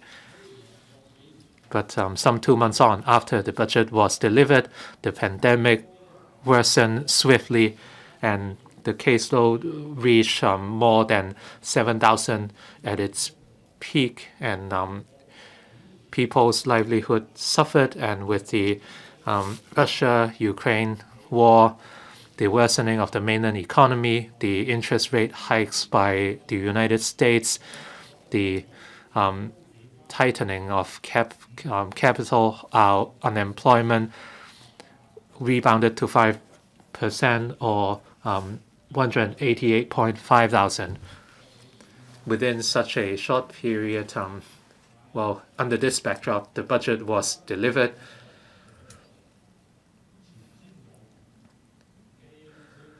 The budget was visionary, and it contained measures to fight COVID, and it showed the financial secretary's vision. In the budget, the FS adopted an expansionary fiscal approach, and it was in line with the actual situation and needs of Hong Kong given COVID. And there was an additional commitment of $54 billion to protect the well-being of the people. And there was a commitment of $66 billion in the consumption vouchers. We saw the SAR government's staunch commitment in fighting the pandemic. The FS also earmarked some $20 billion to follow up on various needs in the aftermath of the pandemic. While tackling these challenges, the budget has addressed the needs of the people in areas such as increasing housing supply, supporting industries, creating capacity, and so on. It has invested for the future, plan for the medium and long-term growth of the economy. The budget has been comprehensive.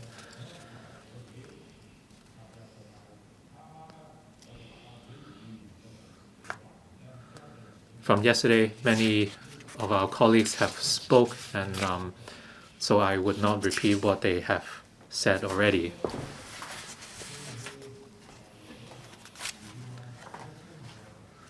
I appreciate the FS's budget, and I have one suggestion on investing for the future.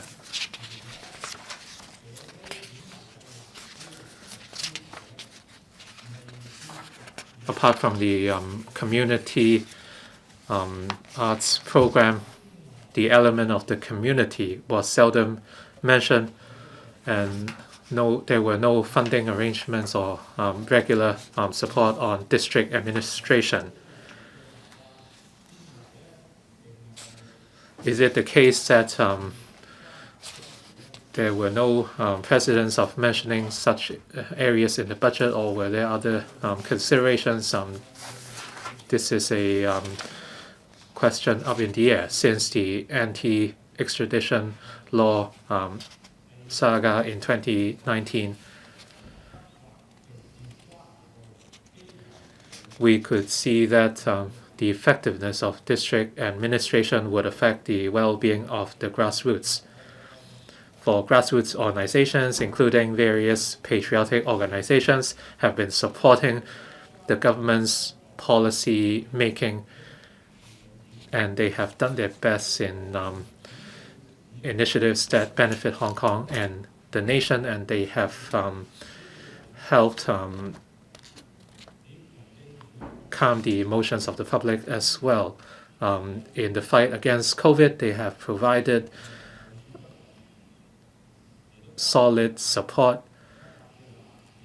and recently the anti-epidemic service bags were distributed to some 7.4 million people, including households in subdivided units, and the last mile of actually delivering the bags to the households was the biggest challenge, and we saw plenty of effort from local organizations, and the major organizations all over Hong Kong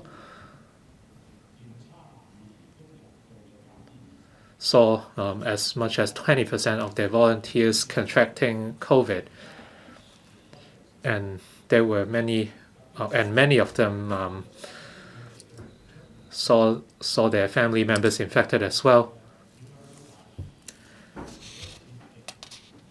And in the election committee subsector, there was a subsector involving the grassroots organizations.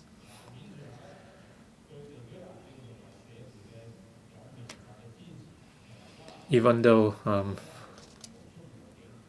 the budget seemed to have ignored these grassroots organizations,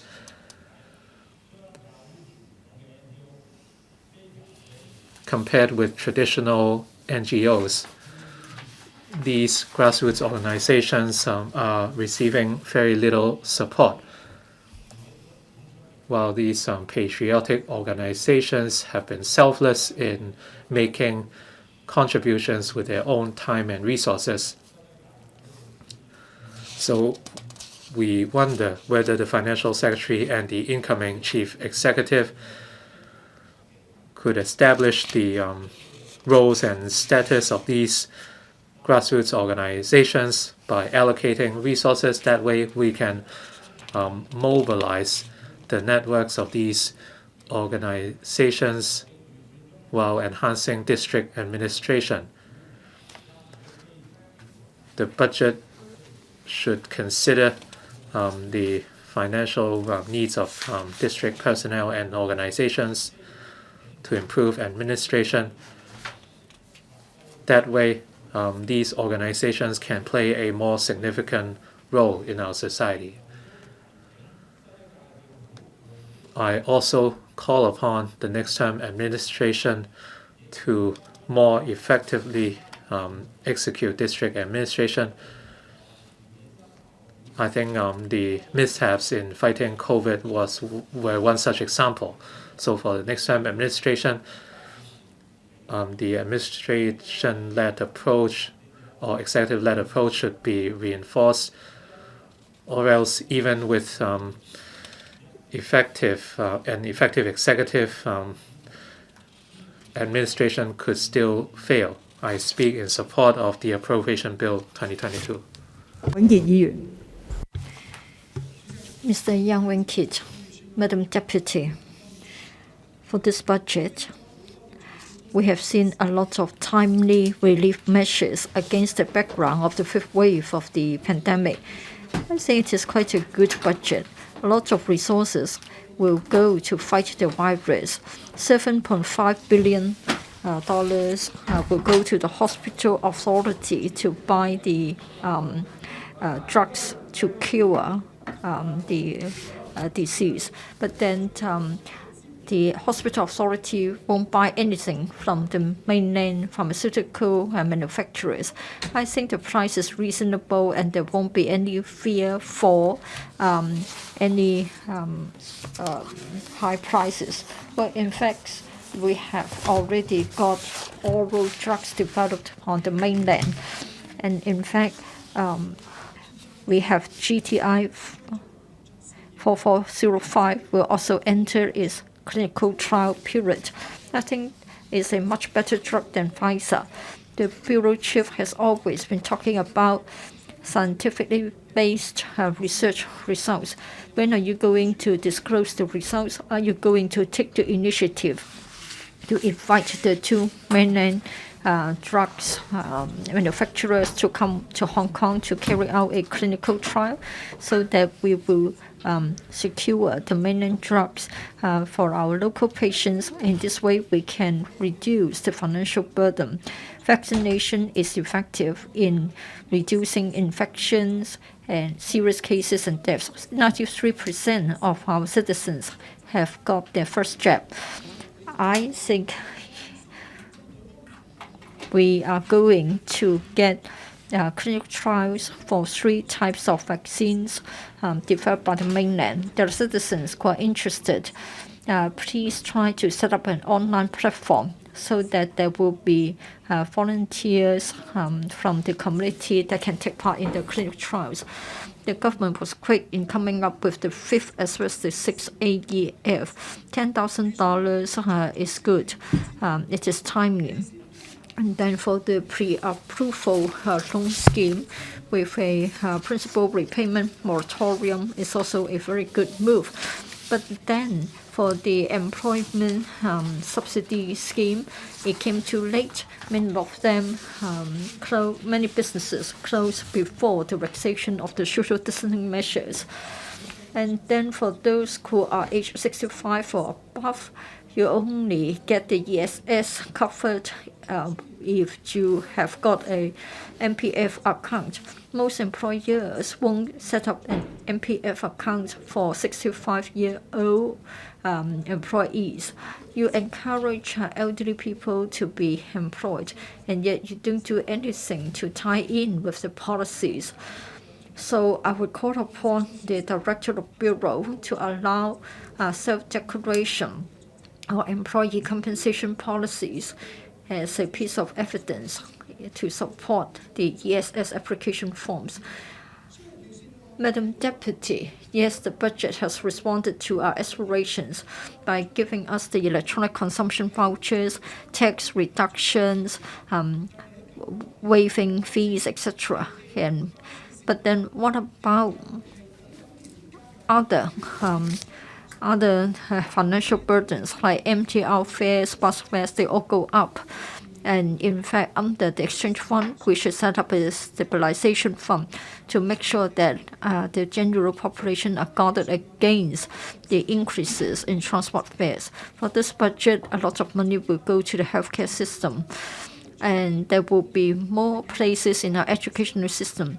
$10 billion will also go to Hong Kong UCU and the Poly U for this purpose. And then we have amended our law so that non-locally trained doctors can be exempted from registration examination if they work in public hospitals for a period of time.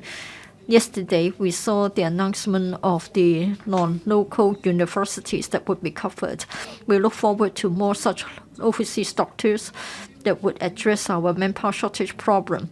I think we really have to adopt a results-oriented philosophy. Other than the healthcare professionals, we need to look at the hardware. In Wang Tai Sin, we haven't got an A&E department. The secretary said that the A&E department is not a necessary component of a hospital. I can't agree. For the Our Lady of Maryknoll Hospital, it is said that it can't get an A&E department because of space constraint. We should have another new hospital. I think the Diamond Hill Surface Reservoir will be relocated. I think we can take that opportunity. And then for housing, it is a long-standing problem. Our flats are small, and we have to wait for 6 years before we get a proper housing flat. You really have to address this problem, otherwise there will be grievance. 350 hectares of land have been identified to build 300,000 units. But then we can't just grab whatever land is available. Now you have to spend $2.3 billion to build 2,200 flats of 2 blocks at Diamond Hill Surface Restaurant site, and yet that's at the expense of recreational grounds. I think it's better to redevelop some streets in Central Kong. And then for the public housing, I think the main supply should come from Lantau as well as the Northern Metropolis development area. For the surface reservoir, it is just 200 meters from Choi Chuk Garden. They won't benefit, and yet they have to suffer from the construction problems. And in fact, there was subsidence as a result of the blasting work of the MTR works. And then I'm afraid boulders will fall off the slopes, and then residents are really worried. If the government is to make sure the government is to go ahead with this, then please have a compensatory arrangement. I think the government should provide more measures to deal with the shortage of housing land in the short term, medium term, etc. We have got many village houses that are served by good public transport networks.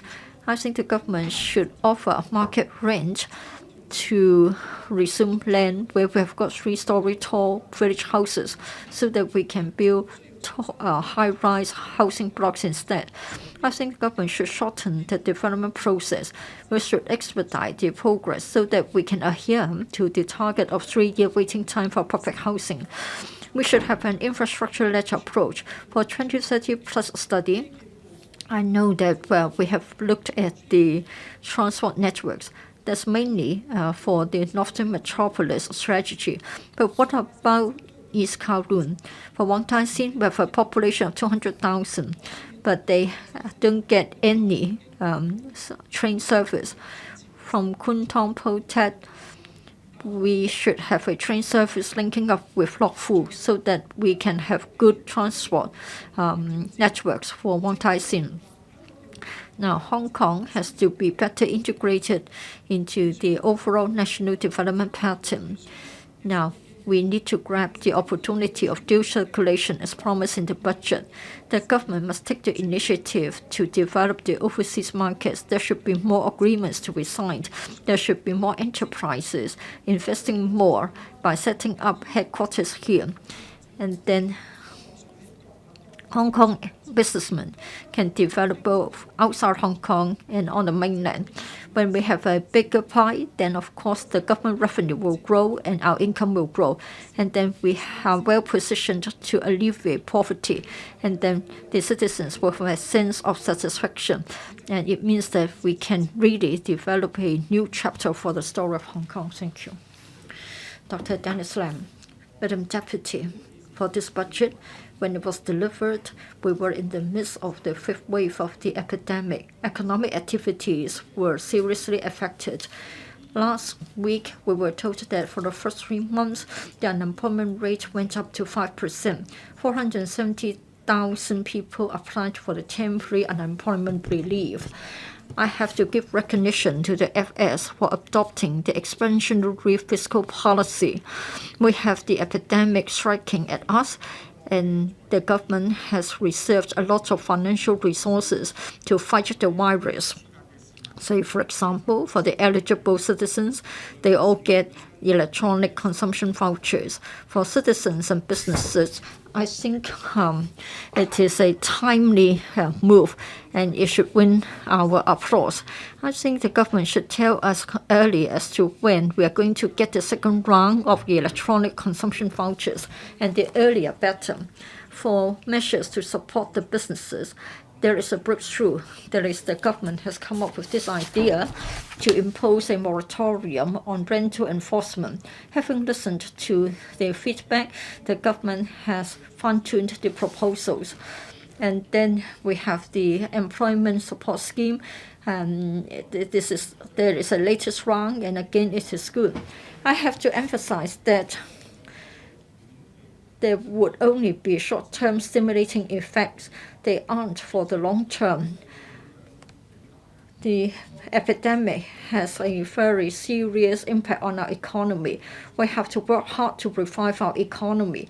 We need to get ready for the resumption of normal travel without quarantine.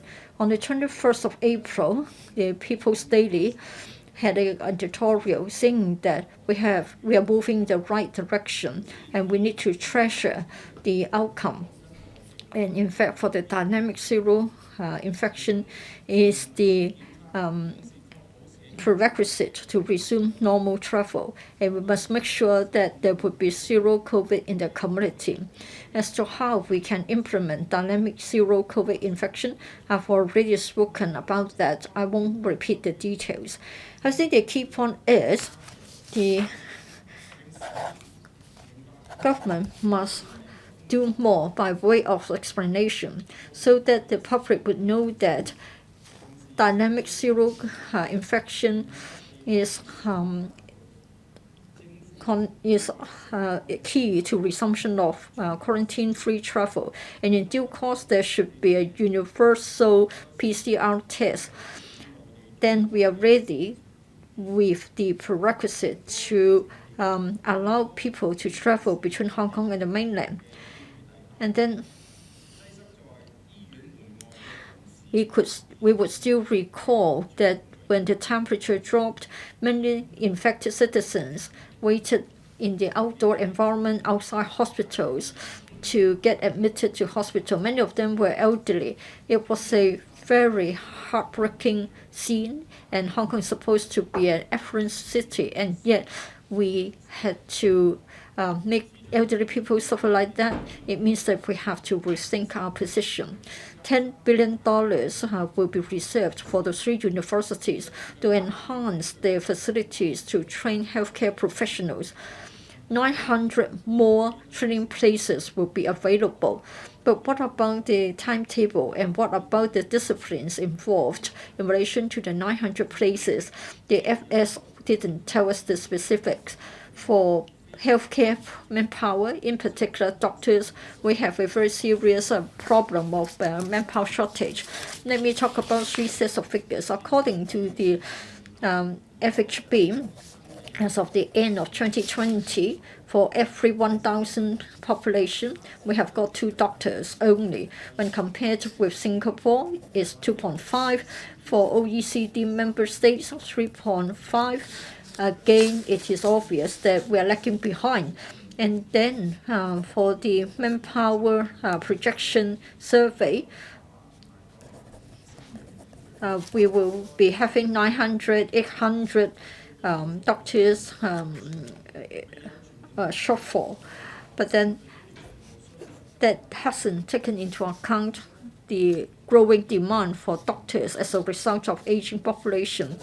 And I'm afraid the manning ratio was based on the 2017 standards. The actual shortage is much more serious.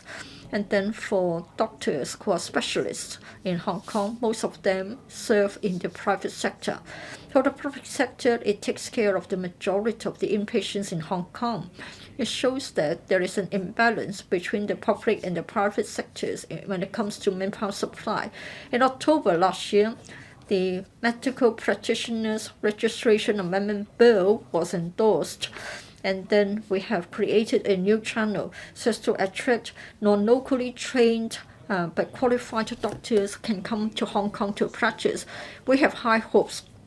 We need to have a multi-pronged approach. We should find additional ways to increase the number of doctors. I asked the government to consider having a 3rd medical school in Hong Kong, but then the secretary told us that the government hasn't got such a plan. Before the year 2008, Singapore used to have fewer doctors than Hong Kong. For every 1,000 citizens, Singapore got only 1.26 doctors. They were determined to change it. For 11 years. They were able to increase it by 82%, and then the ratio was enhanced from 1.26 to 2.5. I think one key factor was that in the year 2013, Singapore set up their 3rd medical school so as to train doctors. In fact, in Singapore, they have a population of 5 million only, and yet for their annual turnout rate of medical students, almost 500. We have a population of 7 million, and yet in the year 2021, 2022, we have a cut of medical students down to 250. Sorry, that's between 2001 and 2002. It was only in year 2009 that the government started to increase the number of places for medical schools. By year 2021, it will then come back to 530. But then they are only good enough to make up for the shortfall as a result of the cut in the number of student numbers in the past. Now we have got a rapidly aging population. Such an arrangement can hardly cope with the increasing demand. I will urge the FS consider the following. Do set up a 3rd medical school for Hong Kong. That's one other important point in the FS budget, that is streamlining the development control process, shorten the time taken to form land. I do support such a policy. And then for housing for the grassroots, I have got this to say. Now for the GBA, the development is very rapid. The quality of life is good, and the medical and healthcare services are also excellent. It is possible that one day we will be connected with the GBA by train service.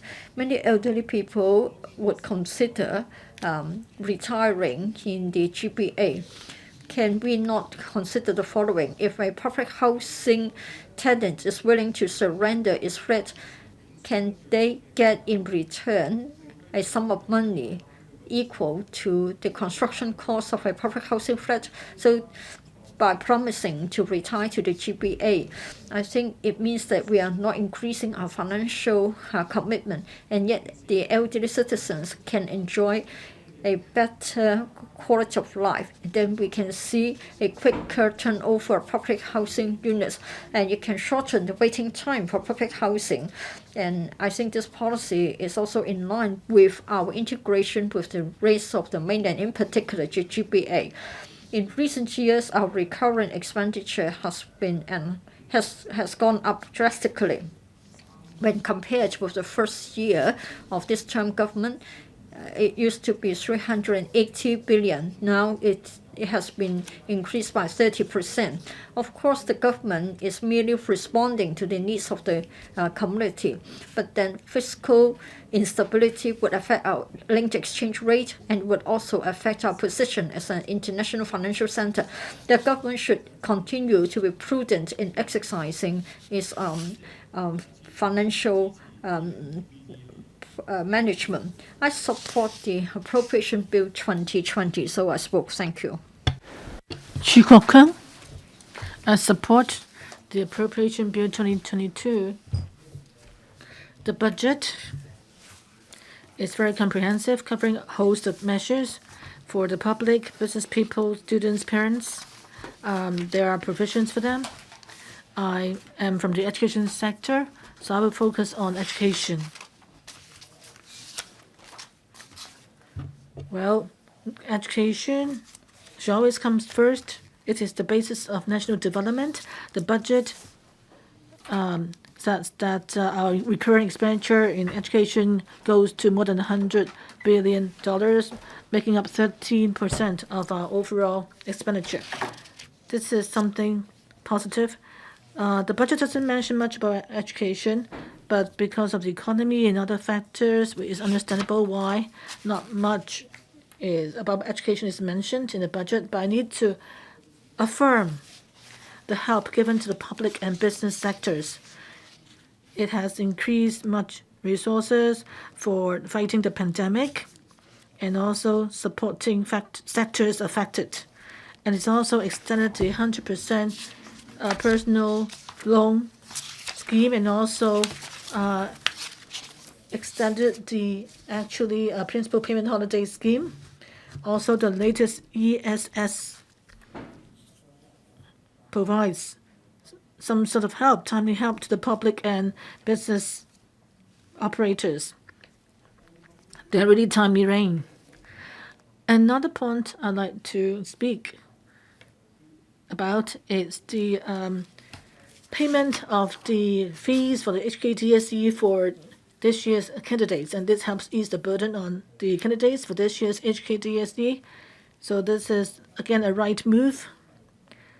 When Hong Kong's economy has not yet recovered, I think candidates for the coming year will still need support from the government. I urge the government to continue with its policy to pay the fees of the HKDSE for candidates so that they can take the exam without any financial pressure and prepare for the exams.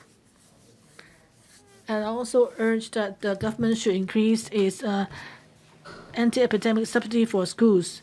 The special subsidy given to schools earlier has been mostly used up. So I hope that the government can increase its budget again so that schools after reopening can continue with the disinfection work and also purchase RAT and other supplies to fight the pandemic for the teachers and students. Also, the government needs to consider allocating more resources to help cross-boundary students. Pandemic lasted for more than 2 years. The cross-boundary students by now have not been able to come to class in Hong Kong, even though they can have lessons online. But many parents have told me that having learned for a long time online, the students are actually negatively affected. They have emotional, social issues, and their learning progress has slowed. And some have developed serious problems.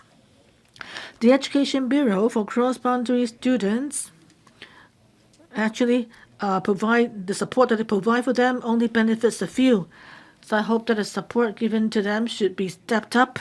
And also there needs to be special subsidy offered to help the cross-boundary students learn on the mainland, maybe paying for special examination fees, or when they go for lessons in special lessons, they need to pay for the transportation costs. Hopefully, the financial burden can be reduced so the cross-boundary students can get the same sort of education. I hope that the government can plan for large-scale support for the emotions and also other needs of the cross-boundary students. And there needs to be appropriate remedial measures for them. The government should also continue to put in resources to promote innovation and technology. The budget mentions that university startups and support for them would actually, they'll be increased to more than $10 million to promote startups at university, and also to provide matching fund for universities to help them beef up their development, R&D research, and also commercialize their research output. So the support given by the budget is commendable. But let me stress that we need to continue our resources to promote innovation and technology, because it doesn't happen overnight. We need to see developments over a period of time. With the development of Greater Bay Area and also the development of the Northern Metropolis, I hope the government can continuously provide resources and to offer more policy support to promote commercialization and application of research output. Education has to start at a young age. Primary, secondary school, universities have their curriculum integrated. If the primary and secondary schools do not have good science education, then the students would not, when they are at university, take much part in innovation and technology initiatives. So the government should provide for primary and secondary schools more subsidy and staff so that they can increase their STEM education to nurture science talents. Lastly, in education, there's still a lot of areas where increased support is needed. For example, the manpower shortage, lack of resources in kindergartens, and the primary and secondary schools, which need to optimize the teacher-student ratio. And also, there are schools at risk of being closed. We need stability in the sector. Values education, life education, positive thinking education have not been fully implemented, and university curriculum and subjects also need to tie in with the future manpower needs. So they need to be enhanced and upgraded. So I expect the government to change its policy and face up to the needs of the education sector and optimize the local system. Chairman, I spoke in support of the Appropriation Bill 2022. Next one, Kingsley Wong. Thank you, Chairman. My theme is on innovation and thinking, and to help the public get more happiness. I'd like to thank the Financial Secretary for accepting proposals from the FTU. With the serious blow from the pandemic, a series of measures have been offered to provide relief for the public and the labor force, including the distribution of $10,000 consumption voucher, the temporary and unemployment relief, and also subsidy, 5 months subsidy, at $2,000 per month for people working in the security and also cleaning businesses. But I need to point out that Hong Kong has good economic conditions, rich fiscal reserves, and yet, because of a conservative financial thinking and also the lack of a spirit that promote people-oriented policies, it has not actually not done enough to protect the underprivileged, and neither has it give the public enough sense of happiness and sense of rewards. I think what the workers are most concerned about are the working poor and lack of retirement protection and medical services. Whenever I describe to mainland unions about poverty in Hong Kong, when I told them 1 in 4 people in Hong Kong are poor, they were very surprised. Why in a rich city like Hong Kong there's so many poor people? According to the World Bank criterion, the per capita income when it's $12,600, the region will be considered a high-income region. Hong Kong's per capita income is far exceeds actually that amount. So it's a very rich country. But based on a report on poverty situation in Hong Kong has got 1.5 million poor people. Poverty rate is as high as 23.6%. That is 1/4 of the population lives in poverty. What is unacceptable is of the 1.6 million poor people, more than about half are working poor. In such a rich international metropolis, 1 in 4 people are poor. This is highly related to the uneven distribution of wealth. Under the government's thinking of financial management, it has not come for a people-oriented policy, and neither has it considered providing unemployment protection for the grassroots, and even making the government itself become a culprit in creating poverty. What do I mean? I mean the outsourcing system policies of the government for non-technical grade work, much of which are actually outsourced to the private market, involving billions of dollars of public money. And yet the wages offered for those jobs are very limited. Grassroots workers' wages have risen $41.6 to $43.5 per hour in terms of wage. But for most other outsourced workers, compared to previously outsourced workers, their wage is higher. But $41.6 per hour means it's not even enough to buy a lunch at the tea cafe in Hong Kong, and neither is it on a par with the average wage of $55 per hour in Hong Kong. If they work 8 hours a day, working 26 days a month, their monthly income only come to $8,600 a month. That's not enough to support a family. Many grassroots workers are forced to work long hours, working for 10 to 12 hours a day. So it is reasonable. The government, even if it cannot resolve the poverty issue, at least it should not create more working poor. FTU all along has advocated that the government should take the lead in scrapping the outsourcing work. And for vacant posts, the government should hire the staff themselves and pay the staff directly. Outsourcing is intended to save costs, but reality has shown that outsourcing has not saved any cost for the government. Let's look at a contract for cleaners in Mong Kok. The cleaners are hired, 230 people were hired at the rate of $41.6 per hour. The 2-year budget will come to $72 million. But the tender price comes to $1.103 million, a gap of more than $60 million. So how much of the money goes to the profits of the operators? The profits earned could have been used to increase wages and benefits for grassroots workers, rather than leaving it to the outsourced companies to gain or make hefty gains. Well, on the medical side, Hong Kong spent more than $100 billion in healthcare services, and yet Hong Kong people are stuck with long waiting time and short consultation hours and so forth. To achieve a breakthrough, I think one solution is to allow people to use medical resources in the Greater Bay Area. It has been proven that this is a feasible suggestion. The government accepted FTU's proposal for Hong Kong people stranded in the mainland to allow them, eligible patients under the HA, to receive treatment at the Hong Kong U Hospital in Shenzhen. And this policy was greatly welcomed. And in recent years, more and more Hong Kong people are living in the mainland, particularly in the Greater Bay Area, so the demand for medical services has soared. The Shenzhen Hospital actually has seen more patients using the services.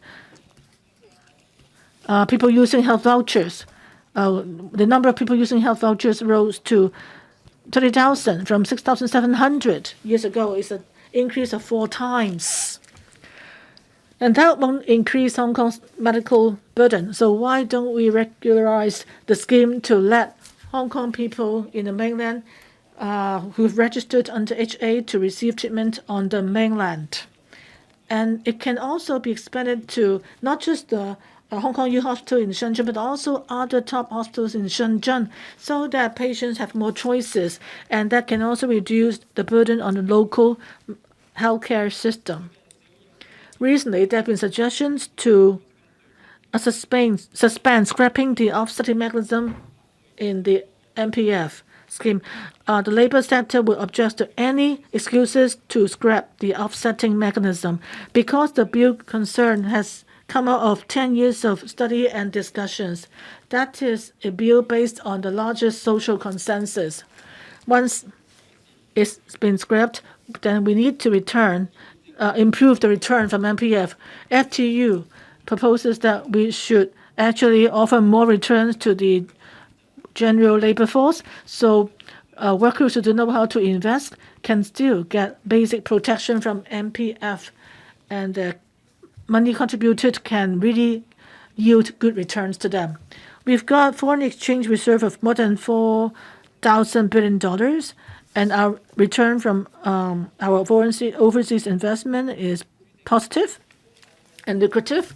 In the past, labor sector has proposed a lot of policy suggestions, but they have been criticized as posing burden to the local system. But the proposals I just made do not require much budget, but they require good thinking in managing finances, making good use of resources, and shouldering social responsibility. All we need is to revamp outdated practices and allow people to have mobile medical services and make good use of the chance offered by the Greater Bay Area. And this can help Hong Kong actually resolve the issue of retirement protection, working poor, and lack of medical support, and let people here have a greater sense of happiness and sense of rewards.